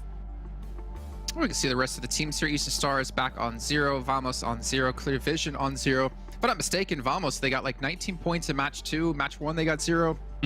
Yeah. If I'm not mistaken, I'm not sure about match 3 off the top of my head right now, but it's been a feast or famine for that team 100%. Yeah, it's been a 0, then 19, then 0 again. So, as I said, that was the thing that scared me a little bit after that Miramar game, is that up and down tendency that we did see in their previous league plays, by the way. Thanks to that chicken dinner they did get in the league play from week 2, that's what allowed them to qualify to the Chip weekend. So that is something that scares me a little bit, right? It might be enough for them to make their way into top 16, but if there's once again that up and down tendency and they cannot qualify to Super Weekend 3, it's a rough time for Vamos. So it's unfortunate because they do have some really good individual performances, but when you have such up and downs, they need to find a good way to consistently make it to the late game or consistently get a few points in, but we haven't been able to see it. All right, let's check in with our overalls, though, right? This is what it's all about. Top 16 at the end of all of our Super Weekends gets you into the finals. And we can see Gamelord still sitting quite heavily in first place. However, they haven't really been too strong today. They did have like 1 or 2 good matches. We can see Big here in second, Eastern Stars in third. And I'm not sure about too much movement here there around the board. X Team will keep in mind they're not participating in this Super Weekend in 6th place. So they're going to continue to see themselves fall. Well, realistically, ain't no one going to be playing up to Gamelord's standard here just yet unless things drastically change. I think we'll see TJB, if they continue on what they're doing right now, with just like, we're gonna fight early and we're gonna keep fighting. If they keep doing that, I think we're going to be seeing them move up this table as well. Yeah, I think there's a big chance of that happening. Though I'm actually surprised to see FTY have slowed down pretty significantly when it comes to their fragging power, because they were actually doing pretty good when it came to Super Weekend 1. We saw Skodio in particular that was doing really well. Sorry, not Skodio. Schofield. No, the name slipped out completely. But we had some step-ups for some individual players from FTY. They have slowed down a little bit, but still they're in such good position that top 16 shouldn't be too much of an issue for them. It should be a breeze. But we're not seeing them too much today, which is a little bit unfortunate.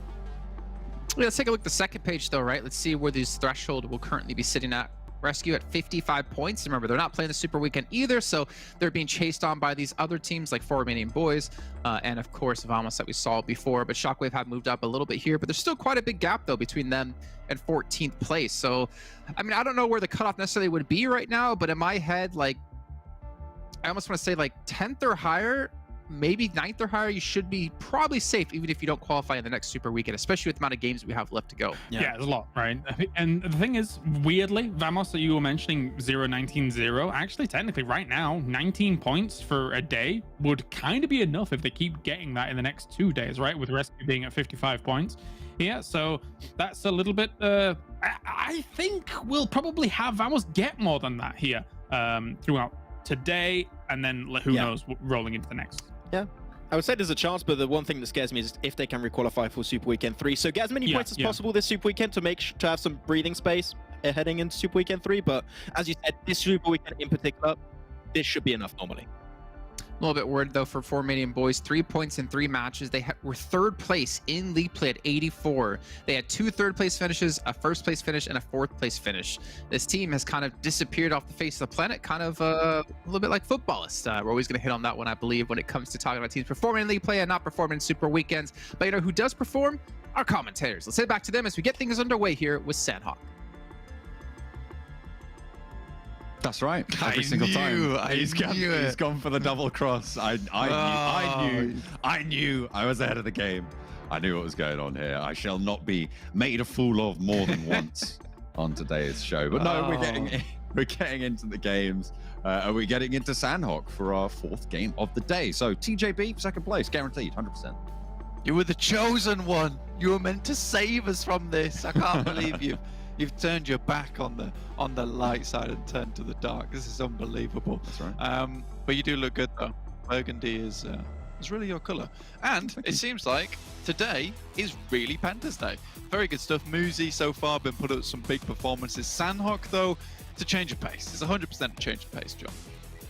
Yeah, it's a lot more chaotic. It's a lot less prone to being able to sort of stay out of the fight until later on. So maybe PENTA are going to have to take more agency and really prove themselves as a very strong team if they want to continue with this sort of performance. Or they could go for the heel strat and get a 2nd place, and that would be equally strong, right? My question is, because the prevalence of teams that are playing so well together as a unit being closer towards the top, you know, we're looking at teams like Game Lord, like Eastern Stars, although we haven't really seen that from them so much more today. Are PENTA going to be able to do that, or are they going to go back to being reliant on a single star player? This is just not good from CP Young roster. I didn't even want to talk about it, but they've already been wiped. They've already been wiped. I don't... Oh, someone's stuck in my throat there. It was this god-awful fight from Super Young roster, which I've managed to dislodge now from my memory, hopefully. But yeah, it's not even that good of a drop spot. It's like, it's not that amazing. I know it's good for like being able to rotate around that south bridge, but still, come on, like, go somewhere else. For Romanian Men, looking like they got the beat. Vamos though, with a chunk. Looking to take down four Romanian Boys. Not working though. No, not at all at the moment. Lau. Seemingly standing up. I mean, normally it's Kime, and so to have a teammate at your back, much appreciated. Good stuff coming through from the 4 Romanian Boys representative, Vamos. Maybe looking to third party onto this one. Prada, obviously already down. Say third party. There's only 2 parties involved. Costi, he knows there's players in there. He does certainly know. And I mean, for the time being, Vamos can just kind of surround them, right? And set up a little bit of a police chain. Do not cross, but, you know, it's realistically these guys not able to leave and enter. Wow, trying to do something. Lawrence hits the drop shot, but it's not enough. DBS comes back into action. Oh, that good old double DBS on both sides of the fight as well. Kime's knees swept out from underneath him, allows out wide, but it's just skeet shot from Vamos. And 4 Romanian Boys, they're the Ducks in this scenario. Goodness me, shotguns galore, pellets everywhere. Someone's going to have to clean those up, guys, after the game. You're not making it easy for that soul cleaner that has to do the sweep till tomorrow. Still, though, Vamos clean sweep on the other hand for Romanian Boys. And like I said, it was always going to be a change of pace, but did I know it was going to be this speedy of a change of pace? 55 in the lobby After 3 minutes, John, 9 players have left.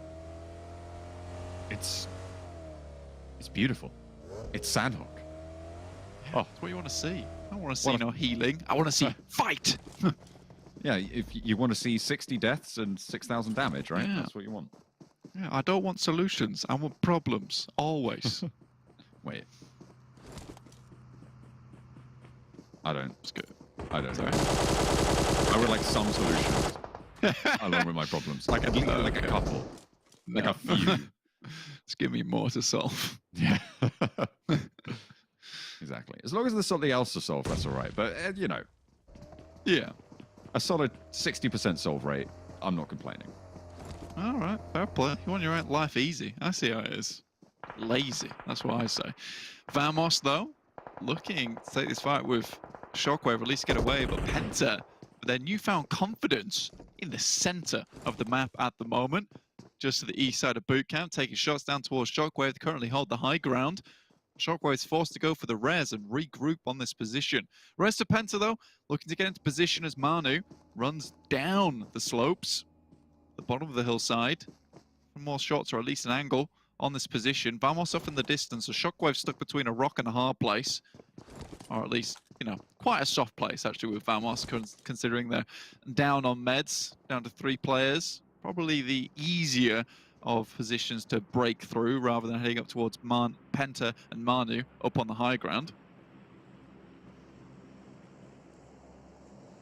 Shockwave not wanting to leave the sanctuary of their compound right now. And I mean, why would you, to be honest, in this scenario? You're just waiting for teams to try and push on through. You're waiting for the circle to really give you a reason to leave from the safety of the 4 walls you have established around yourself, around Quarry as well, just to the western edge of it. So they are in that funnel that is so deadly on Sanhok.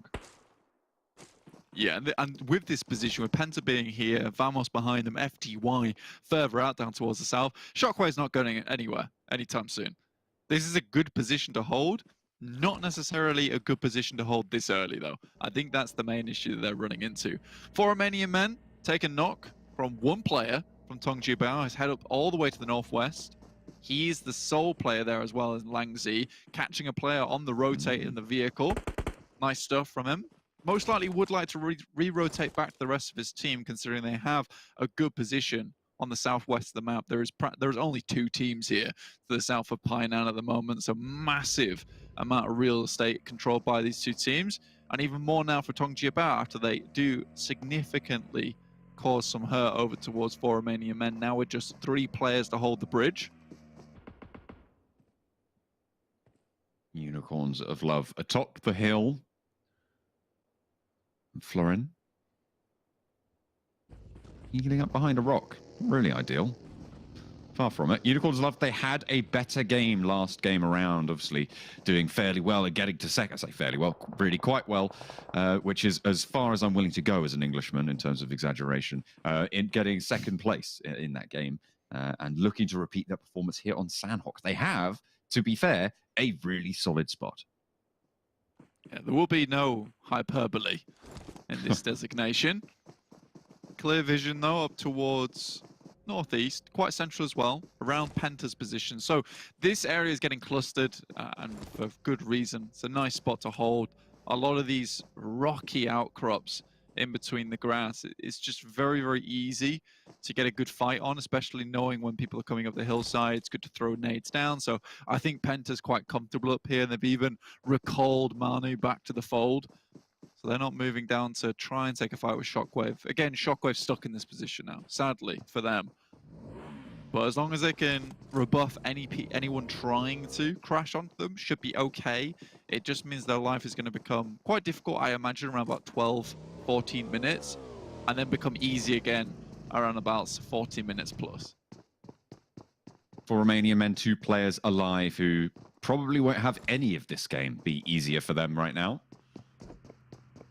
as they are only on those 2 players. Luckily, this compound seems to be fairly unoccupied on the western side of the compounds. Generally, these positions are really quite strong, but it seems like teams have left them just that little bit earlier, allowing for Romanian men to have a chance.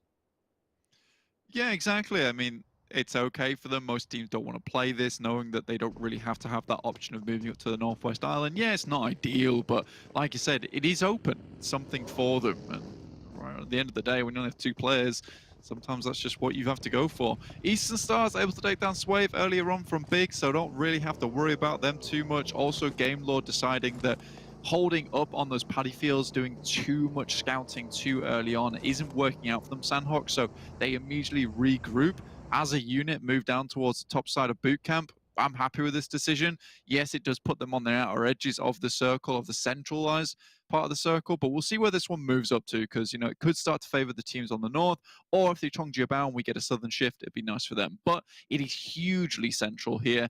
I don't think it could be any more central, so most teams already in a fairly good position to start playing out the rest of this map. It just does mean that Real Tigers 9, Game Lord, Eastern Stars relegated to edge play. Though that isn't the end of the world. I mean, especially on Sanhok, if you can pick up a whole bunch of those meds, you can play for those late game heal strats on the edge. And in fact, that's normally what we see TJB doing, getting to sort of zone 4 and then leaving someone back to heal. And we'll see if they're able to do it again. At the moment, TJB occupy the Southwest Island. For Romanian Men, still now, well, I say still, they have crossed the river to the eastern side here as they think it's going to end on the mainland. But I think SWAT69 might have just spotted them. Yeah, I mean, this is always the issue for Romanian Men. They couldn't really sit out there for too long knowing that the circle's heading further inland. They have to get across the water, which they do, which is a good start. But SWAT69 now understand the exact direction these guys are coming from. Do is completely open. Phoenix doesn't take the shots. He's going to wait for him to actually get in the vehicle. But Do's really being patient with it, which is fantastic. But Sarah's right in the action now. And he's right out of the action now as well. The SWAT69 just going to shut that one out. Not really much to do there. Now Do's last standing for Romanian Men. That seemed incredibly dangerous, what he just did. And indeed it was. I mean, it ended up taking his life for his troubles. Do, though, I like what he did. Really tried to make sure there was no one around until he got in that vehicle. Kept moving.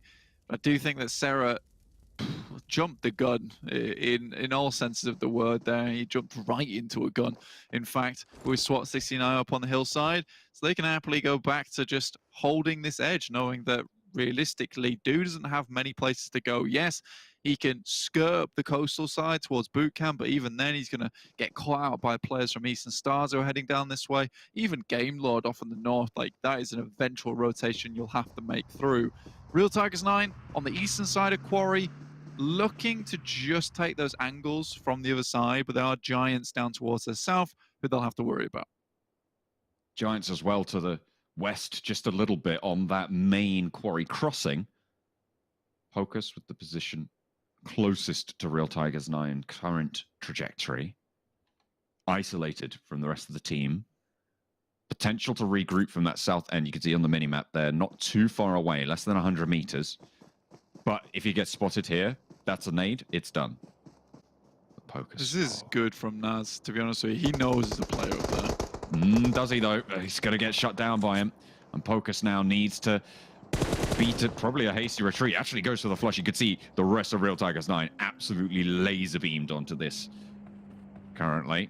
And the regroup, okay, so it does come through from Giants. Look at Nano Baby as well, moving into position. They actually baited out the shots from Real Tigers 9 on the back foot and allow a reposition as another players from Giants falls.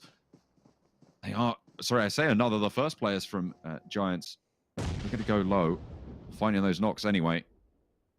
Pocus has played this masterfully, and I think the Giants have a real chance of just wiping out Real Tigers 9 fast here.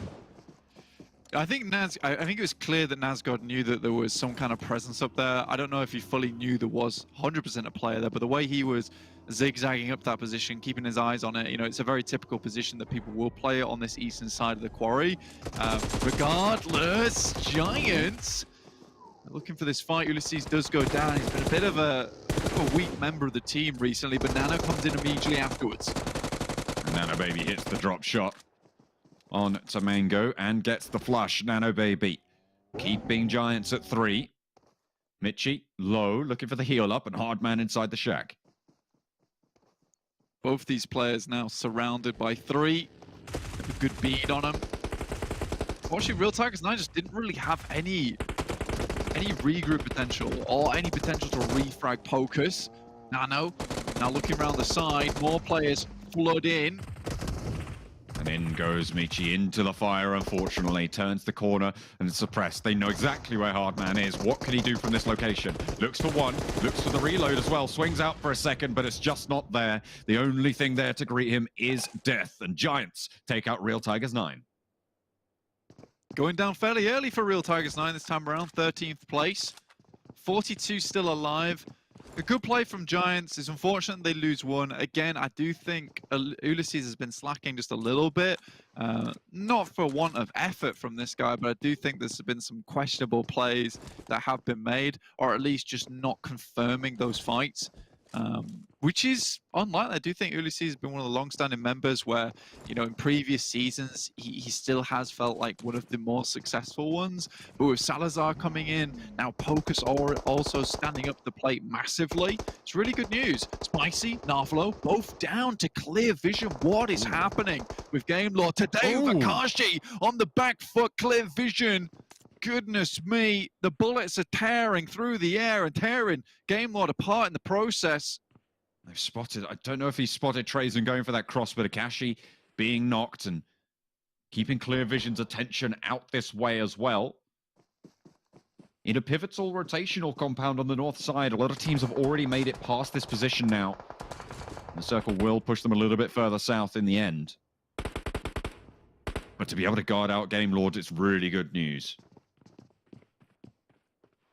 Do get Kashi back on his feet. I mean, this is nothing new for Game Lord today. They've been playing with two players practically throughout all the maps coming into this fourth one. Kashi, Trazen, still alive. Both very potent players. Maybe this is their game plan. Play without Victor, but also learn how to play with two players down. Okay. All right. Akashi goes down again. Hamori pushing on up now to Trazen's position. They gotta know he's behind this rock. Or certainly nearby. Gets the flush out on Akashi. Trazen trying to keep his wits about him. Is he just gonna try and snake away from this? Or play for the heal strat?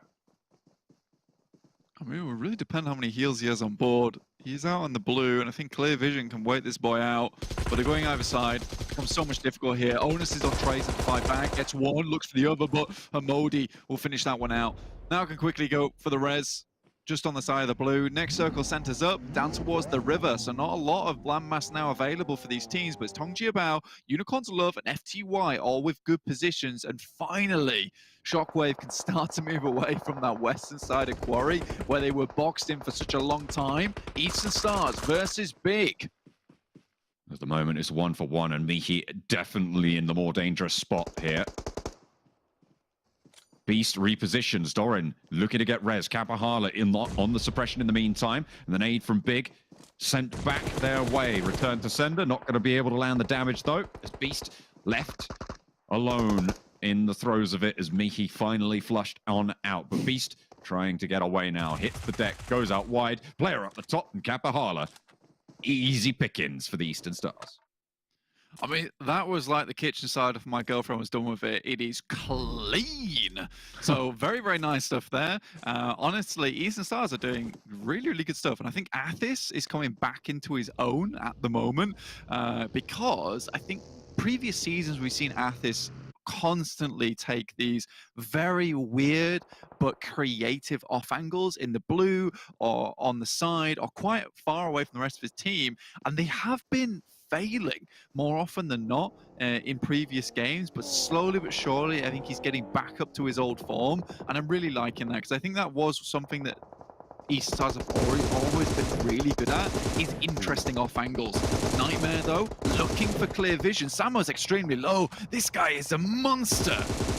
He hasn't taken any damage in response as well. The first one onto Modi was clean, didn't know his position, and the second one, an excellent challenge. Now one player for Clear Visions behind this rock, and three players pushing up for Shockwave, looking to get that res. They will be able to find it there, and potentially put that suppression on again.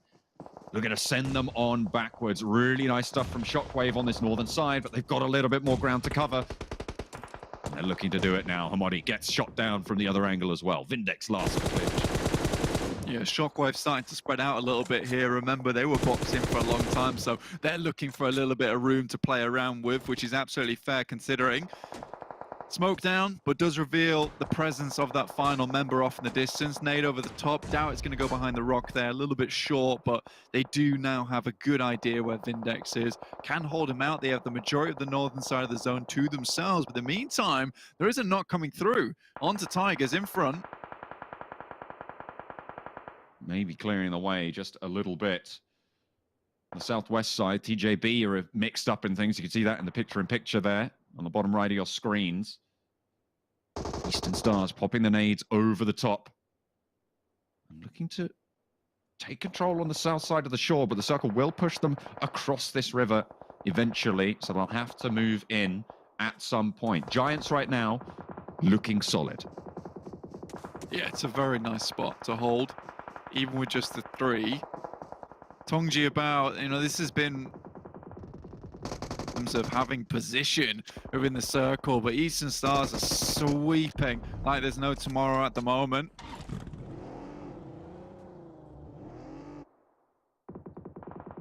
Sweeping it all, preferably not under the rug, but wherever it's going, it's out of their way. For Romanian Men, taking on SWAT2D1 right now. I say for Romanian Men, just the one. As it is just due left. We saw them get cut down by SWAT2D1 earlier. In come the Eastern Stars, trying to look for this river crossing into the water. Kapahala, Athis, going to get across there. SWAT2D1 really struggling to push up this coastline as well. PNL down and out. The Unicorns control the ground. Unicorns will have held a very, very strong position for a long, long time. Now their compound's right on the edge of the blue, so they'll have to be worrying about where is their next spot they drop over towards. And on this compound, goodness me, John, it's going to be a case of leaving into open ground where it's all watched over by these other teams that are holding up top. Vamos, knowing that this is their one super weekend, they've been doing quite good to get into these end games frequently. Fortunately, it is Shockwave who find that first blow. Lawrence as well. Grenade over the top. Vamos, 2 players standing closer to the circle. And the Unicorns trying to control from the top side. A lot of open ground in the midst of this valley. In this next circle. Giants have to leave. FTY have to push up. And TJB, well, they're healing. So's Octavian from the Eastern Stars. Daddy, where are you going? There's only one team! He gets another knock, though, somehow. How does that work? Vamos just got eliminated. So did Daddy, but our team has gone down in the meantime. Icy and Alicio, 2 players standing for the Unicorns. I think one of them has just fallen. Icy now behind the rock. Alicio laid bare. Needs to move down and away. Unicorns at risk at this stage. Daddy spending his life, maybe unwisely, in this circle. I mean, maybe he had something cooking in the oven there, because the way he went out, it felt like he was in a rush to finish this game. Yeah, sure, he gets the double knockdown on the guys from Vamos on the run, but kind of murders his own team in the process. Icy, though. It's been a while since he's seen this boy step up to the plate, but he's looking to find it now. 3 players behind the rock, and Icy finds a position of his own. Shockwave, I'm pretty sure if they peek over for just a second, they'll see him. Maybe, if they're lucky anyway. Unicorns getting late into the circle is great news again for them. Eastern Stars posting up to try and get as far as they can. They're healing with Octavian out in the zone, as are TJB. I see spotted, 8 eliminations, gets some cover. Might be able to get a heal off here as well, right on the edge of the circle next. Yeah, I mean, he's really been saved by FTY at the moment, but he has to make sure he controls Shockwave too. The Tigers runs down, makes it happen. Addis with a quick spray down up towards the guys from Shockwave, and that's them out of the game. It was such a difficult run for them, and they didn't make it early enough. FTY, even though they were all behind one rock, at least they've got the firing squad with them. Now just Giants looking to clean out this game, and it'll be a good result for them. They'll need the points. FTY, the challengers in the center. Lin is from the back. He's found FTY. He's looking for one. He's found two as well. Now it's just Shinyo. He's got to have an angle on this as well. Lin, he must not have any first aids left, but he's going for broke to try and stay alive, but he goes down in third, and that is the spoiler. Lin, pivotal as the healer from outside in the zone, and it is going to be the Giants to take the chicken dinner. I can't believe he was able to get up to the bridge, crawling this entire time. I think we're so used to TJB just being a non-plus in these games when we get past 20 minutes, but you know, he could almost secure himself a second place there. Incredible stuff, but it does force Giants into that winning position whether they like it or not. You know, it might not have been all on them, but still, good stuff, good stuff. I mean, you don't expect it, right? If you're FTY, it ruined their entire chances in that fight. Are you okay? Yeah, I'm just refocusing. Stop that, Lin. That cam, yeah. Sorry, I've got to. Yeah, I do have to say stop that, Lin, as well, because honestly, what a player there from Lin to make that one happen. Constantly up in front. Giants 1,560. Still fairly big damage count here on Sanhok, but only 648 damage received with 7 eliminations total. Good stuff, good stuff. But I think Shockwave is starting to improve massively. I can't really ignore them as much anymore. I do think they're competent enough now. They still are making some pretty strange mistakes sometimes, like the early push from the hillside. I think they were so happy with their position when the circle favored them. They weren't really thinking forward to what happens next. On the other hand, Unicorns of Love, I don't know what that end push was, because I think that they'd got onto the hillside. They had some great angles down towards Shockwave, but not able to flush it out. And I think Daddy I will say, Daddy kind of sent his own team to the Shadow Realm there. Yeah, he was the lead banisher right there. Yeah, it was lead banisher. It was interesting. I wonder if it was principled. I wonder if there was a reason to do it. I can't think of one, and I don't think you can. From what you said, I don't think you can think of one either. But yeah, it just seemed odd. And in the end, Giants were able to take things down. It felt like they didn't really have to. Obviously, they didn't really have to fight super hard in that final circle, right? In the end, it was Lin to play that backstab, to play that third party. Ended up getting third place for TJB. Yet again, they managed to make it work, but it's Giants with the chicken dinner.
Not too shabby here out of Giants, getting themselves a victory, getting themselves $1,000 as well, and not to mention some much needed points to help solidify themselves into our top 8.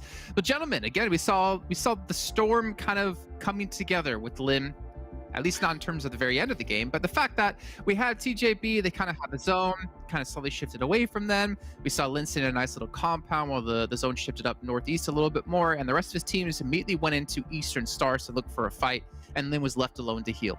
Yeah, Lin said, Heimdall opened the Bifrost, and all of a sudden, one of the FT players just flew away. It was magical. But from that point on, yeah, great stuff for our Giants to be able to get themselves the victory here off the back of all of this. I think we expected kind of some of these funky plays to come out, given the circle, given the river, intersecting all the way through that. Really rough for these players to deal with.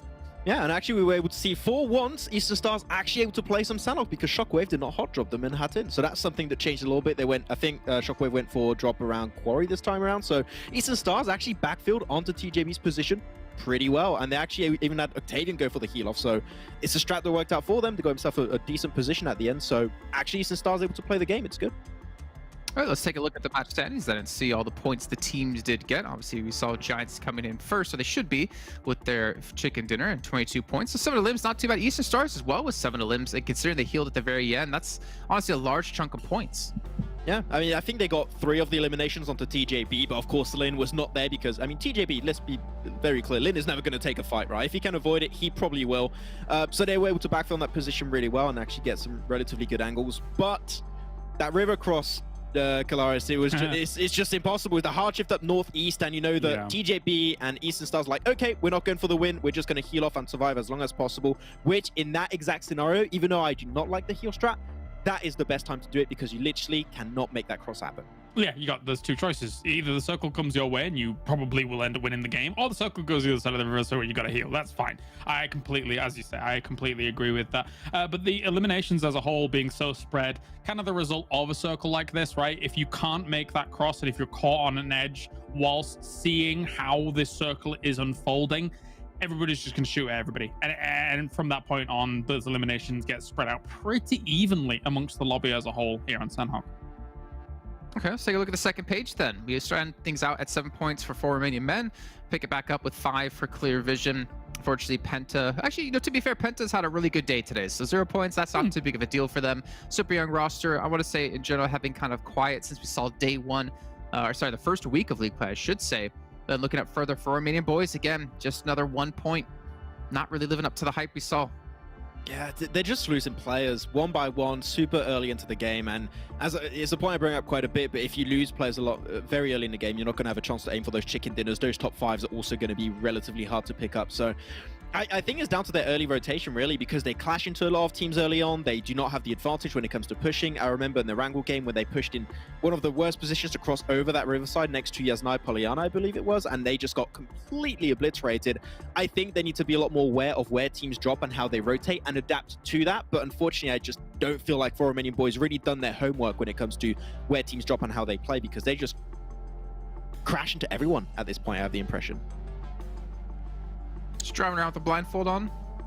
Yeah, kind of. Pretty close to what I was seeing, yeah. Game Lord as well been quiet, to be fair. Like, I'm not going to just call out certain teams in particular. I mean, I think Game Lord definitely need to be mentioned. I think it was the first match they did decently well, but since then they've been kind of on that second page for quite a bit of time. But now it's time to actually jump into our MVP, Giants MVP of this match. We're going to be throwing up a little bit of information about a particular player in... Well, I think we have to call him the MVP for Giants, to be completely fair. It's going to be Lin coming out of TJB at the very end. Like you said, Kalaris talks to Heimdall, opens up the Bifrost, and FTY just get zapped off the planet. Yeah, it was rough. It's not something you can really account for as well, given FTY's position where they were. You often, I mean, in theory, actually, you could theorize that, okay, the high likelihood of someone healing would be over the other side of the river, and maybe we should be kind of taking care of that. But you've always got to be focusing entirely on where Giants is, given that position. But Lin, probably the healing that he's probably going through in this game is big. The rest of his team got wiped out, I think, by Eastern Stars during all of that, and he got some cheeky damage at the end there to pull up some numbers. He was on like 10,900 healing before this match, and after he's at 12,500. He's over 2,000 healing above anyone else, which is actually Shinyo coming out of FTY. Yeah. So quite a bit of healing. And third, actually almost 3,000. No, it is 3,500 ahead of third place, which is Octavian now. Yeah, I mean, Octavian was starting to heal off pretty early after that fight with TJB and that circle shift, so not too big of a surprise this time around. But looking at the team stats here for Giants on this game, damage received going to be actually relatively low because they were just chilling on the eastern side. They were just moving in. All the teams were fighting, as you said, Kalaris, over that river side, which is why the eliminations were so spread between the top of the leaderboards. But they just took that compound, held on to it, and the moment that the numbers dwindled, there was less teams, less players alive. That's when they really got involved. They got a lot of their eliminations towards the end of that game, but I mean, this is a team really that it's great to see so many players actually step up. Ulysses a little bit silent, but that's time, I'll give it to him. But Pocus and Nano in particular this game were very big stepping stones for the team, which is always good to see. Yeah, I feel like right now for this tournament, they're threatening for a top 5 finish, right? And I think ultimately that's a good place for this team to be. I don't know right now if the strength of this roster, if they're going to be able to challenge your Game Lords, your bigs up at the very, very top here at the moment. But a win like this on Sanhok, that's going to edge you towards it. Yeah, definitely. And I think for me, it's the question of, will they maintain that in the finals? Like, can they maintain this kind of performance? I know I talk about that a lot, but again, these are these long-standing events, right? It takes a little bit of time, or a long bit of time, to be able to keep your performance at that level, and then from there on, excel. Like, we've seen Giants, previously known as Junior Kills before, have some good results at international events, but we've not seen them live up to what they've been able to do in prior time. But you know what? FTY. Another team we have to mention here. We obviously we kind of got to see them go up against Giants at the very end before they got spoiled by Lim. And Max, I know you were talking about them before being very quiet in the Super Weekend, but we can take a look at their stats here and see, Shinyo able to do some decent damage here. Yeah, no, it's Shinyo, the player I was actually trying to say the name of earlier. I don't know why I was not able to make it happen, but there you go. That helps. It's actually in front of me, so that makes it a lot easier. Thank you very much. But yeah, they were a little bit silent, unfortunately. I did like their step up. I think they started very slow. They picked up the pace in Super Weekend 1, and a little bit of a silent day today, but here we go. This is a type of result I like to see from FTY. This is the new kind of standard I hold them to, and Addis in particular, he obliterated all the teams that were tumbling down that mountain up north. I think it was Shockwave, actually. They eliminated, 3 players on his lonesome out of the 4 players of the team. So really good from Addis in particular this game. And we've seen every single player, would say so far, I believe. Kalash, tell me if you agree or not, but I have the impression every single one of the players on FTY has had their moment. So as a team, they truly have improved as a whole, and they can close off games. Not this game, unfortunately, because you know, we have that cheeky 5th player that is Lin from Giant. Without him, that could have been their win here. Yeah, Nox has had some knocks. Zodox has had some knocks. Even Floof agrees, apparently. Calm down, Floof. Jeez Louise. Really a fan of FTY, I guess. Every time you say FTY, she asks a little bit more. All right, let's get an idea of the schedule. We have 1 match left to go today. You guys at home should all know what it is. Max, you know what the last map is, right? The last map? Wait, the last map is Erangel. Always. It's the best last map. What do you mean? I would believe that you knew it if you said it before the graphic came up, actually. Yeah, okay. I wish I could say Vikendi, but no, not yet. That would be nice. That would be fun. Okay, well, Erangel is coming up as the last map here. And again, if you guys are out there a little bit more of a casual viewer and you want to understand a little bit more competitively of how it works, luckily, we've got John on here once again to remind you and inform you about what you can do to maybe improve your own game.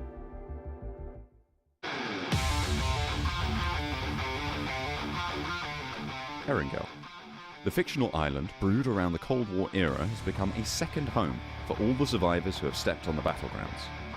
Erangel is synonymous to PUBG Mobile, and it's the oldest and most played map of the game. This 8x8 map features a uniquely familiar landscape, including everything from lush rolling hills, rocky mountains, farmlands to urban sprawls and industrial outposts. And it is this variety in terms of competitiveness, versatility, and flexibility that makes it so much fun to play. From the dense urban areas of Georgopol, Yasnaya Polyana, and Pachinki, to the more spread out points of interest, such as Severny, Milta, and Ferry Pier. The map loves to throw you off the game with sudden zone shifts and unpredictable circles. This slow yet tense gameplay throughout the match makes it a heaven for the fans of the original Battleground experience. You see, it is Xenox, one of the best CQC players in the game. Secures the point. He's an MVP. He's going. He's hovering. And he gets the wipe! And he gets the squad wipe! The isolated military base to the south of the map is a challenge in itself, with only 2 bridges to and from the location. While swimming and boats may seem like natural options, they can also be incredibly risky, and teams are likely to be sitting ducks while in the water. Although the central part of the map is a comfortable landing point, areas like Skul, Rozhok and Pachinki can get extremely crowded, offering both positioning and loot. Most locations are connected by a vast road network, and the farmlands and plains are easily traversable if you have the right vehicles. Thus, traveling around the map is a smooth experience, and picking fights becomes much easier. With lots of cover for players to use, mid-range fights and urban warfare is quite common. Slamming into enemy compounds using vehicles is the bread and butter of competitive gameplay. Erangel also supports a diverse set of buildings, and the correct parkour skills can be used to outsmart and outmaneuver the enemies. In simple words, mastering Erangel is mastering PUBG Mobile in itself, because this map offers the best of all worlds.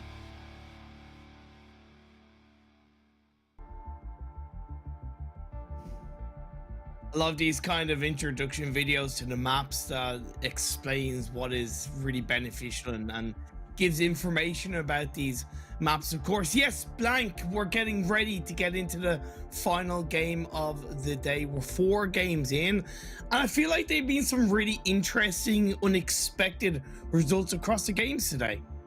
Yes, I would completely agree, Imperium. I think we've had some interesting games in terms of who's winning them, who's coming out on top. I think Giants is probably the one that I did expect, and then the rest I'm like, whoa, what's going on here? So it's very, very interesting to me. Again, I do appreciate PENTA's step up today, and it was a much needed step up. Question, can they kind of transfer that into tomorrow and the day after? Because they need to keep putting up those points to secure their position, because if they don't make it in Super Weekend 3, they have an abysmal performance in league play. If they go back to old habits, you really want to be in a position where, that's not likely to happen. Luckily for PENTA, though, I think there are teams at the bottom when we go into league play that are more likely to get shunted out. Yes. I think we have quite a clear idea of who's actually going to be going into the finals, even at this stage of the tournament. So it's not too bad. So I just do think the PENTA needs to continue working on a few of those things. And right now, it's quite clear that their focus is the rotational gameplay. TJB, on the other hand, I think people have been talking about them all day, Imperium, just kind of locking down where they want to play and how they want to make these things happen, because I think even their North of George spot at the moment is working out fantastically for them.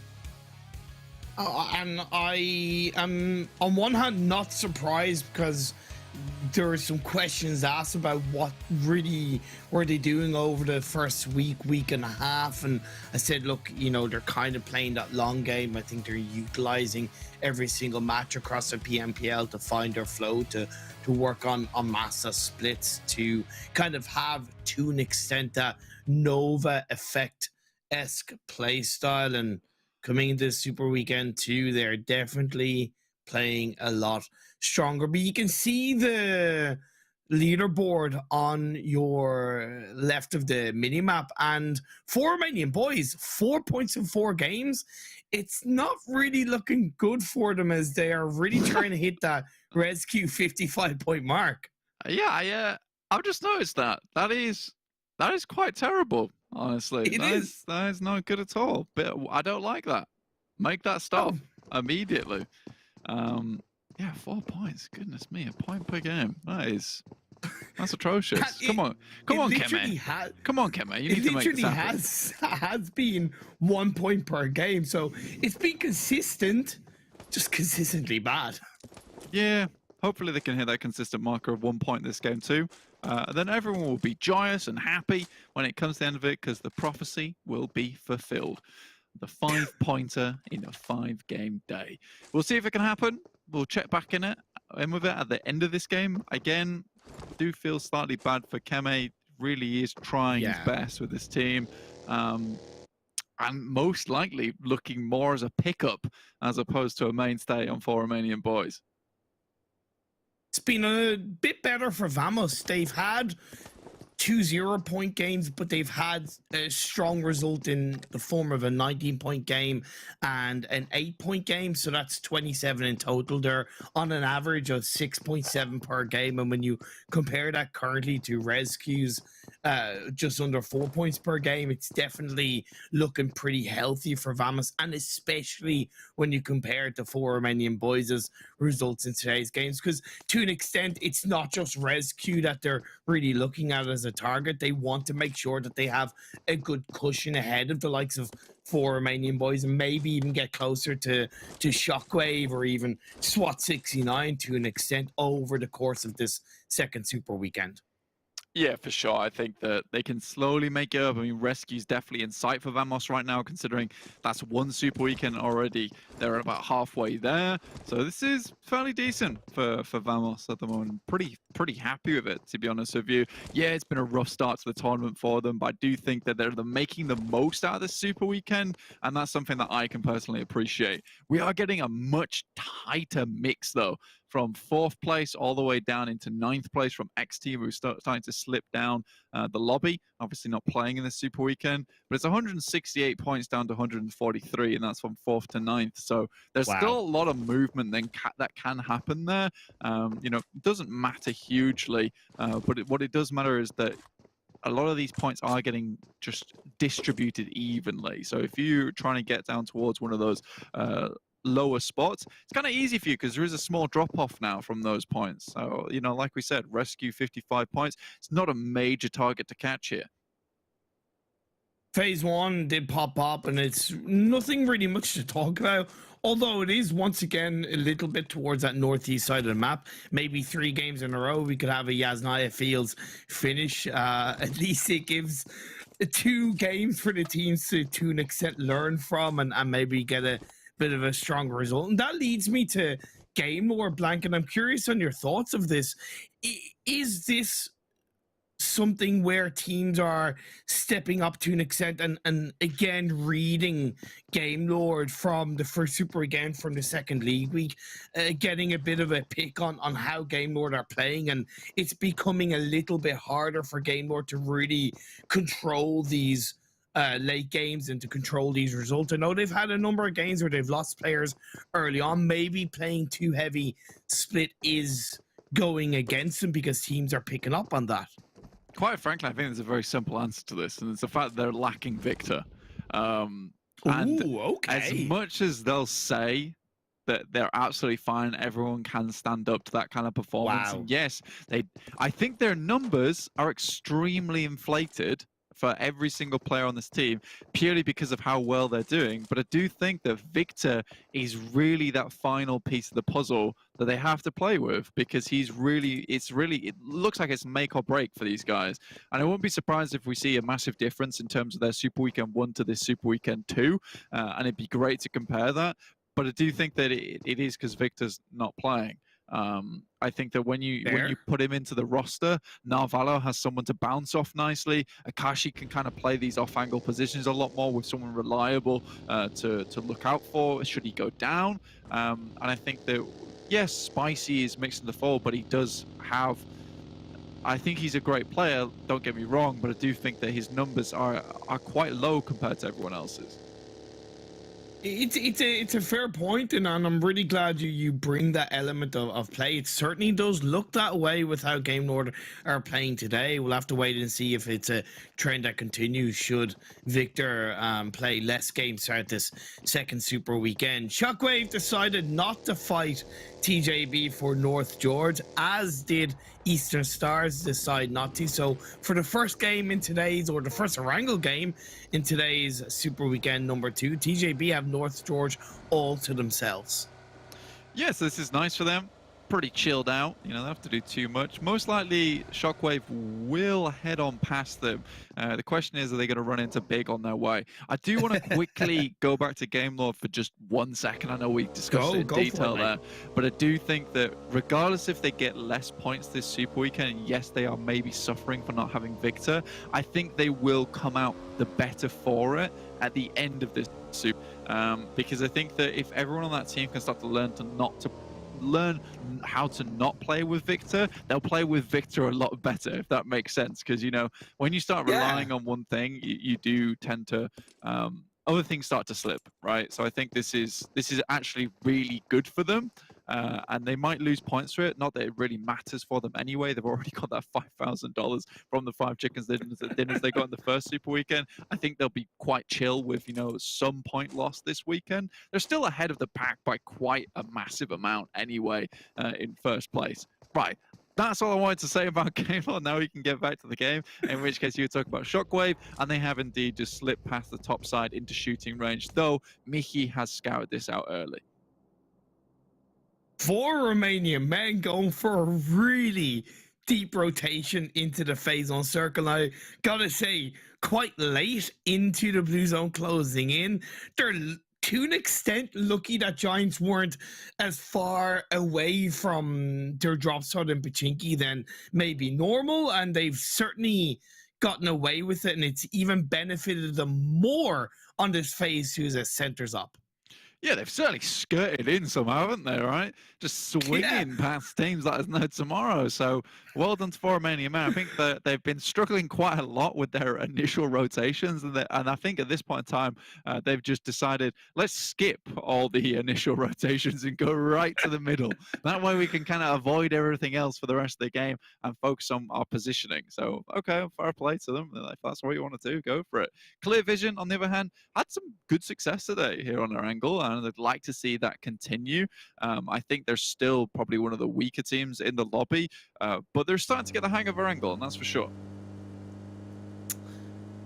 Now, how will a few of these teams react to this phase 2?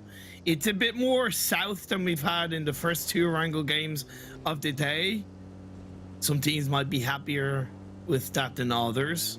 Swat69 have plenty of space around the southern edge, or the southern part of the circle, should I say, playing in from middle to eastern stars, have been able to skip ahead of them for the time being. Giants sending out baby over to Potato Hill to create a bit of an anchor point high ground for the rest of the team.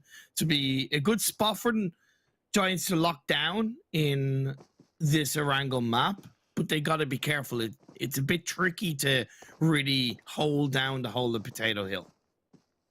So I think going here for scouting means is fantastic. It works out for you. But playing around these fielded areas is difficult. You are exposed. It's trying to figure out where you want to go next. And I think at the base here at Potato Hill, where Nana's currently playing, fair play to him. If he wants to head to this position and then kind of skirt around later on, this works out in his favor. I'd like to see the rest of his team start to regroup him soon, but getting this info on the coastal push in the beginning is also pretty good for them. They're going to see Super Young roster coming in. TJB, on the other hand, over towards western side, they've got a 4-man split going on. As per usual, this team does like to have a massive amount of the zone controlled. Athis takes shots from Unicorns of Love. This is Eastern Stars there on the southeast edge, trying to control around Shelter. I think this is a bit of an example of the improvement we've seen from Unicorns of Love overall. I think in previous games, they would have been swarmed a little bit more heavily by Eastern Stars by being too heavily split. A tighter level of play from Unicorns of Love is benefiting them big time. It allows them to still get information, but they're locking down that area together, supporting each other more. The communication becomes just that little bit easier to transfer to your teammates. Yeah, you are a lot more versatile when you're able to play splits like this, where you're able to have players out on the edge. But I think for Unicorns of Love, you're absolutely right, Imperium. I think they just need to start working together a little bit more, because it feels like one player goes down and then the whole domino tower starts to crumble. And that's realistically what we've seen happen from the majority of the games today. So playing a little bit more central, a little bit more clumped up, as you can see down towards Shelter side, it's a pleasant change for Unicorns of Love, and one that I would encourage. I think they can start to work on a few other things later on in the tournament, but I think together they tend to do quite well. Now they've got a really strong rotational path up towards that northern side, which is the same circle we've had about 18 times today. That's why I'm laughing, because I'm just like, I was thinking, okay, phase 2's gone down south, blank.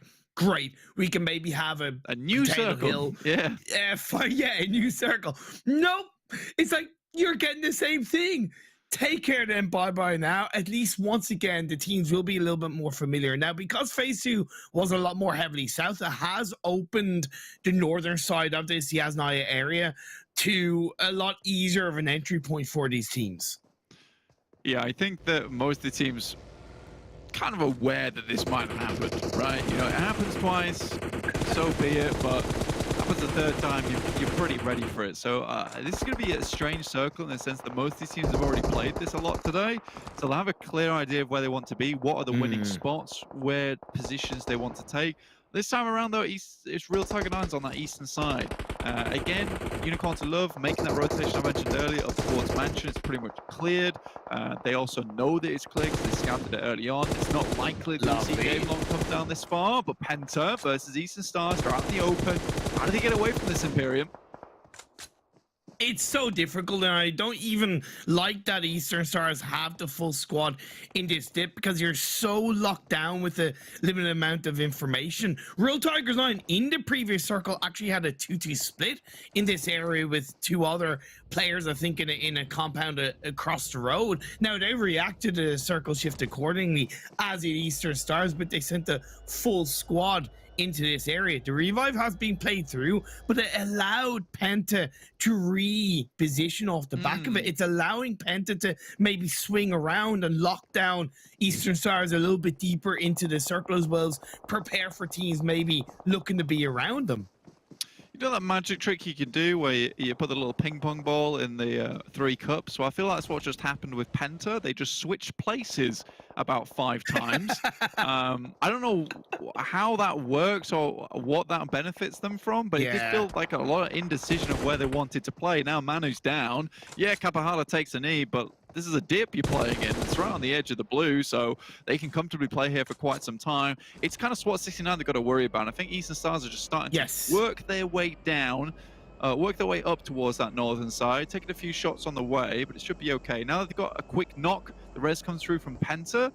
I think they're still focused on Eastern Stars, and they've not quite spotted out SWAT 69 yet. It's tricky for Eastern Stars, like I said. Being in this dip is a little bit of an area it's like quicksand in terms of the quicker you try and disengage away from it, the more you get locked in. And the circle on Phase 3 has locked itself down south. Finally, not a Yasnaya Fields finish. We are going to have a different circle finish. Yeah, this is a bit more interesting rather than people just crawling around for the majority of the end game. We do have some roads here, so a little bit tough to get in. Penta, again, though, right on top of FTY. Wow. Now, I wonder how this fight's going to unfold, because I do think that Penta, big tunnel vision into that final fight, but they do get a good crash in. Shinyo's down, Nox soon to follow, it would seem. And it was a little bit of a self-nade, well, not a self-nade, but Addis knocked his own teammate, and as quick as she comes, FTY are out of here. Good crash from Penta. I don't know if they got the knock before crashing in, but if it wasn't, although risky, definitely shows a lot more confidence in how Penta are playing in today's games. Yeah, I was going to say, it's a confident push, 100%. You took the words out of my mouth there, and I think that going into that fight, going for a big crash, taking 2 buildings, having the communication to coordinate that is good. So a lot different to what we saw there with the vehicles just spinning over the top of the hillside. Not quite sure where they were going with that one, but this looks better, much better for Penta. Now they're in a fairly strong spot with a good compound on the south edge of the circle. Giants now trying to make their way in. Full squad this time for Giants, so not losing a player early. Unicorns of Love still harassing the guys from Eastern Stars if they've moved down towards the south side once again. Game Lord have moved further into Yas Fields. Oh my god, 4 Romanian boys are in the elimination feed. They're getting the majority of the big players down. Will this be more than 1 point per game for 4 Romanian boys to close out the first day of the Super Weekend number 2? Certainly looks that way. Still not done. Mihi is still alive. Yeah, that's and terrifying. He's the man you really need to take down. Yeah, exactly. Yeah, that's the scary part. That's the scary part right there. It looks like 4 Romanian boys have managed to get all players back up on their feet. I think that Mozro is going to go down. So that's 2 points. 2 points for 4 Romanian boys. Let's go. That's good. That's good news. Actually, no, they didn't even get that point. No. What? What? No. Hello, Darkness, my old friend. I know. We could see all of four Romanian boys go down here. That's a good nade, though. We'll take down Mihir now. The fight becomes a lot easier because of that. You've got rid of the raid boss. Hopefully they can continue the pressure. Swave still alive, and in they come crashing on through. Big are out of here. 4 Romanian boys. 3 points for eliminations, but now the Romanian brethren are under a lot more pressure as Game Lord swing on the hillside above the compound. 4 Romanian boys just wiped that Big from clear or down below. You have Real Tigers 9 a little bit across the field, but this is looking good for Game Lord. Yeah, nades over that side. I mean, you've got 3 coming in. Dewey's definitely not living through that one. And 4 Romanian men once again out in the early game. I think 4 Romanian men have just slowly but surely kind of removed themselves from that top spot, you know, where we had all our eyes on them. You know, they're playing hide and seek with us at the moment. I can't find them. I have to call their name at this point in time and ask them to come out because it's dinner time. Anyway, Unicorns I love. Down towards this southeast side, Eastern Stars as well, still playing into this one. I think they're really trying to get rid of this team at the moment.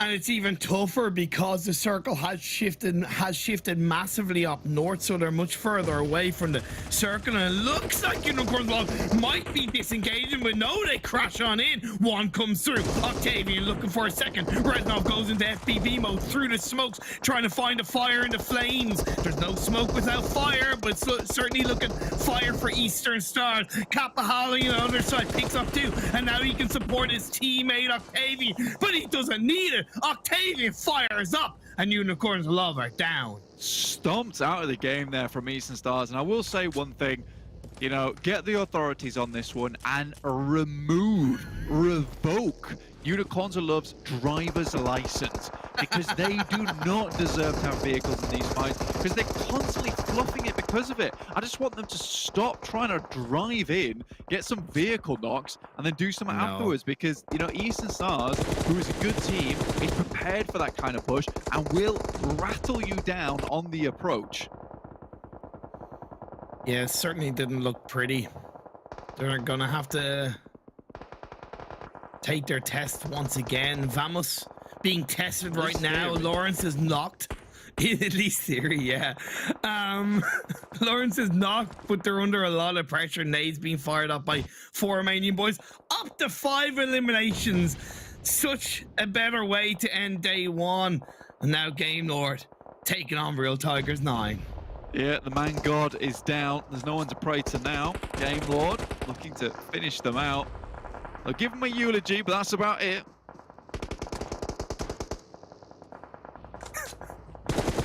Oh, on the wing and a prayer, Game Lord gonna put Real Tigers 9 6 foot under.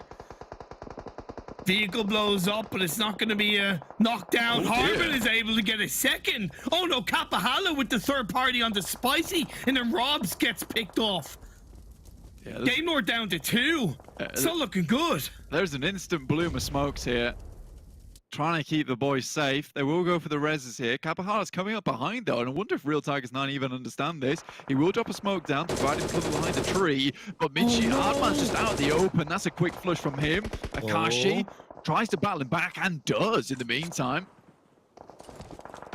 Narvello to get that knock into Kapahala, and then Mishu is going to finish it off with a nade. Octavian is still alive, but he's being much quieter either way. That allows Game Lord to come in, swing on through, gets the elimination point. Mishu is left alive, but not for long. Real Tigers 9 go down an 8th. 17 left. 20 players still up in this one. 4 Romanian boys, 4 of them. Good boys indeed. They're making it happen. Coming from that northern side. You know, they might salvage today some way. I mean, it'll be incredible. I would like to see them get a chicken dinner here. That would make me happy. I mean, it'll give them momentum into tomorrow. Giants out now, down to 6 teams already. People are falling like flies here in this lobby. This is looking good for Clear Vision Blank. They have the J compound. They've been here, I think, since phase 2 or phase 3, as far as I know. It's still on the edge of the circle, but that one building that is inside it is quite tricky to play from because of the amount of open windows that are in that area. But Vamos are swinging in on the side. They're going for the wall play. Prada's knocked down. Vindex and Modi, together they stand. United, will they fall? Vindex has to be careful. Looking for Florin in the vehicle, but gotta be careful of the players from 4 Romanian Boys up on the hillside. Florin makes it into the shack, but it does allow Clear Vision to continue to hold down this compound. I do not know what Vamos is currently doing, but that nade will take down that player. Florin slowly creeps up to the shack, gets inside, but for how long will he be safe? I just don't know. It didn't feel amazing. Kind of abandoned the rest of his team. Eastern Stars go out to a rundown from Game Law, but Keme at the top of the list in terms of damage, 694. This guy is absolutely blasting once again in this game. Vamos out as Keme will spot Florin. It was all for naught to head into that shack and try and hide it out. Pugaro looking good. Penta still up as a full squad into the top 4 once again. Bar the previous game where they went out with 0 points, this is 4 out of 5 strong games, and this one I feel has been a lot more confident. It's been building up. I know they've already secured a chicken dinner today. Can they grab themselves a second? Yeah, it would be phenomenal, but with Mana going down to a nade from Game Lord, that's a long nade as well, and they are absolutely taking a beating here.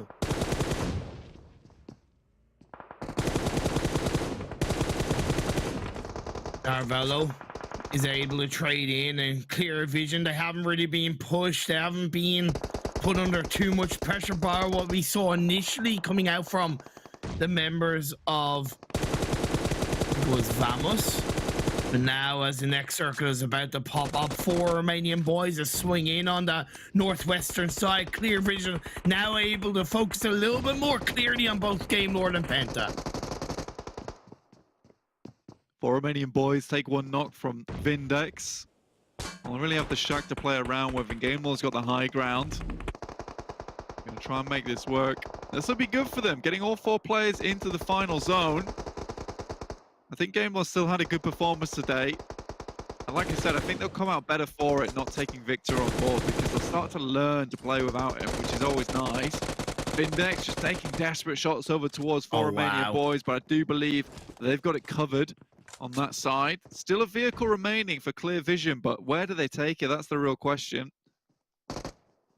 I look at this as being a Game Lord chicken dinner. Yeah, the circle has gone towards Muzi, but if anything, that makes him the #1 target for the teams looking to fight their way in. 4 Romanian Boys have a bit of a distance to travel. They have one side of the road covered, but it's really not covered away from Clear Vision because of it being a little bit closer to the high ground. They send, I believe, 2 players into the circle onto the vehicle across the road. Vindex prones down. Game Lord now swinging across the road. Muzi is going to be taken out. Unfortunately, it wasn't meant to be for Penta, but the top 4 once again is looking pretty good, while Vindex ducks around the side of the building, takes shots on the 4 Romanian Boys. Really quick thinking coming here from 4 Romanian Boys to immediately create the cross-wing section there on the vehicles onto the loot crate, which is inside the zone. This will give them a load of cover to play around with. Hamodi moving up. Game Lord just taking shots from all over. Beautiful shots through the smoke, though, from Robs. Will shot Hamodi down.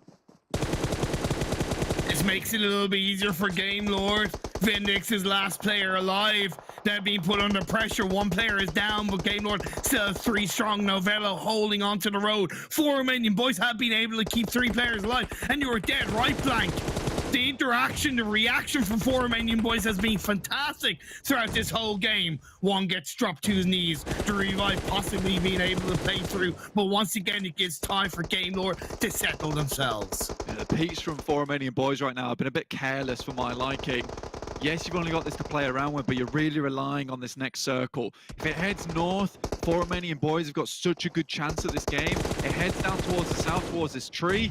Life becomes very, very difficult, and it all requires good nades here or a knock to come out early on. Phase 8 does head towards 4 Romanian Boys, but you can see Game Lord have this side of the hill. They send 1 across. No, that's a bit of a bait move. That could work out in their favor. Kame gets a knock and it's spicy. It's 3v2 in the favor of 4 Romanian Boys. 1v3. Novello's on his own. 4 Romanian boys are swinging for the fences. They want the chicken dinner. They may have had a poor start to the day, but they're looking to finish off strong. And there they do. 4 Romanian boys with the chicken dinner. Keme once again putting the team on his back, but this time the team comes with him. So that is good news indeed. You love to see it. Well done to 4 Romanian boys. Yeah, not had the greatest day in the world, but finishing out strong there has to make you feel happy. And I do think there were some really good reactions, really good movement towards the end of that game, which was significant in their victory. And I think TJB, though, yeah, it was a bit strange on that vehicle push out. I get that it might have been a bait play, and it somewhat worked, to be honest with you, but I don't really think it should have. Yeah, look, I totally agree with you. The risk was there, and honestly, if I hadn't gone in his favor, I probably would have been like, oh my god, why did you make that move? But that's one of those things where it's high risk, high reward, and it was very much rewarded for 4 Romanian boys. 9 elimination points with those 15 for the chicken dinner. That's 24. That is roughly 6 times more points in one game than they had in the 4 previous. Yeah, it's good news. It's really, really good news. I mean, I think they're sat like 30 points now, I believe it is. Actually, no, it's like 28 points, right? That would make sense to me. So that's pretty good for you. That's pretty good for you indeed. Narvalo, most nade limbs with 3. Vindex on clear vision with 1,171 damage. I mean, he was absolutely killing it over towards the compound versus Vamos. And once again, Lin, our top traveler. I feel like he's always here as our top traveler. Almost 13 kilometers traveled in this game, and to be honest, if it wasn't Lin, it wouldn't be anyone else, because this guy is making massive movements across the entire map. And I just wish Chongyamao would go for a more direct route into the circle. I feel like Game Lord maybe felt their ears burning at you giving them a little bit of hassle of playing without Victor, and they pulled something bigger out of the bag. But it's 4 Romanian boys to get the last chicken dinner of the day and play things good coming into the second day. Let's go for a bit of a break and back to the desk.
As you saw there, the PUBG Mobile 4th anniversary event is happening with the AR treasure hunt. There's 100,000 euros and more in prizes to be won, not to mention some limited edition iPhone 13s. We were just talking about how we'd love to have one of those, and maybe, just maybe, Mr. Jobs, he's dead, right?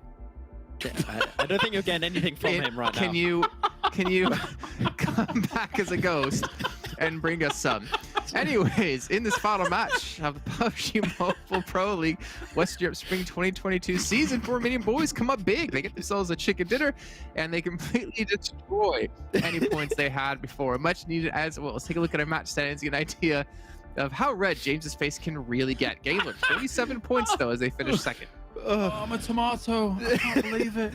What just happened? Yeah, I mean, I think that's probably what all the other teams were thinking as well when they were going up against Game Lord, I suppose, as well as 4 Romanian Boys. 4 Romanian Boys.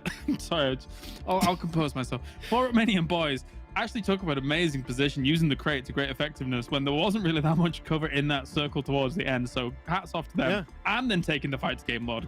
Great stuff, Max. They actually just waited out in the northern compound, and they just waited for, I think it was Vamos, and they also waited for Shockwave to leave Garden on the eastern side of Rozhok. And the moment that happens, that's when they start to take positions. They went for a good breach onto Vamos's position.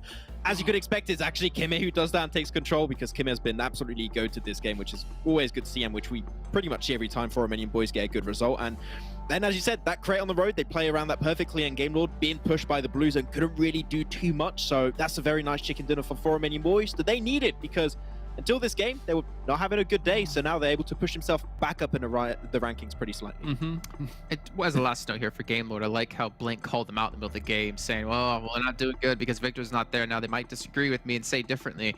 And then they basically just switched it on here and like, you what, mate? And then finished with 27 points to round up the day. Let's take a look at the second page, though. You see Real Tigers 9 UK on 8th there, Giants in 9th at 3.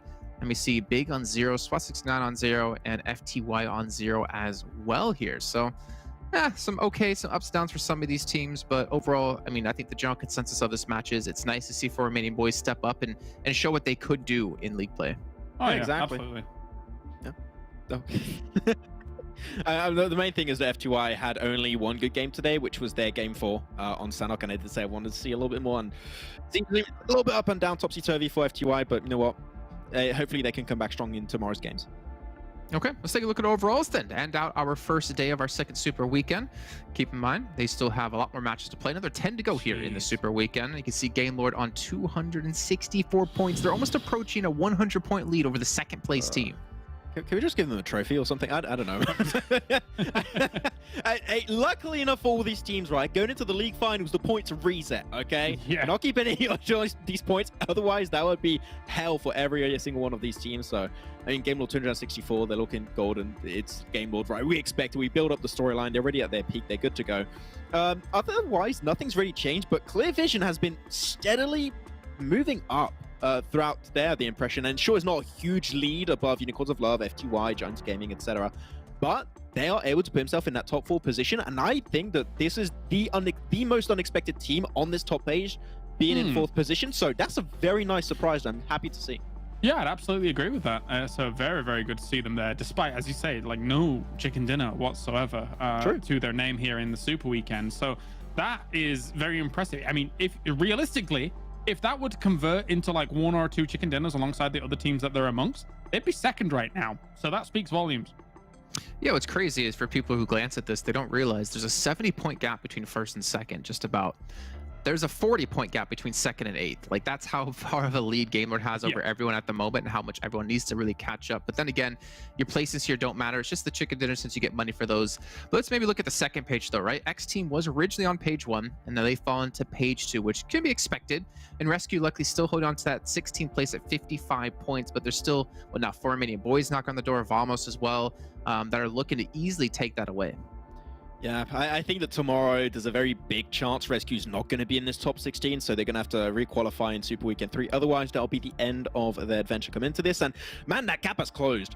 a lot more because at that 19-pointer, they got himself a few points also this last game. So as you said, as you alluded to earlier, right, Kalaris, this will be enough to overtake Rescue's position. Oh, yeah. But you still need to see Vamos and Romanian Boys already make it to top 16 and re-qualify for the third Super Weekend. So they're not done just yet. They're going to need to put a lot more effort, but this is a very good start for them to hopefully qualify to the league finals. I mean, if Shockwave's not careful, it's enough to take them over as well. And they're playing currently Also, yeah. and were also in the previous Super Weekend. So for Shockwave, obviously they got a bit dismantled when it came to that North George scenario that they were in. And Zaki on Erangel, you know, there's been many debates about it, but just in general, it doesn't afford you many great rotational options for Erangel, and you are very, I guess, predictable in some of those rotational options, the few that you have anyway. So yeah, and Erangel being such a big portion of the battlegrounds as well, the Shockwave needs to find some points here. I mean, the upside, I guess, going forward, right, is we have to keep in mind in league play next week, it's going to be Erangel, Miramar again, back to back, instead of Sanhok in the mix. So for teams who definitely perform better on those two maps, maybe like Rescue, that would be a chance for them to re-qualify. But obviously, that's still quite a bit away, right? We still have 2 more days of Super Weekend before we can get to there. And before we can even end out the day, I once again want to give a shout out to Monster Energy, our official energy drink partner here at PMPL Western Europe Spring 2022. Max, man, I heard that you got something. It's a new one, and it's no sugar, and it's Ultra Paradise. That seems like a hot drop in Sanhok. I don't know. Sounds delicious. Snazzy bouquet. Yeah, I'm actually very posh and very French. I drank in the glass, but I don't know. You can do from that which you will. Yeah. What is this segment? It's like down in one. It could have been worse. Yes. It could have been worse. It could have been an anime glass. Okay, definitely. That's probably the only glass he has that's not anime. But Jonathan, thank you so much for everything today and all the laughs we have had as well. And you two at home for all tuning in and watching us. But remember, we'll be back tomorrow for Super Weekend 2, Day 2. So we'll see you guys then for some more PUBG Mobile action.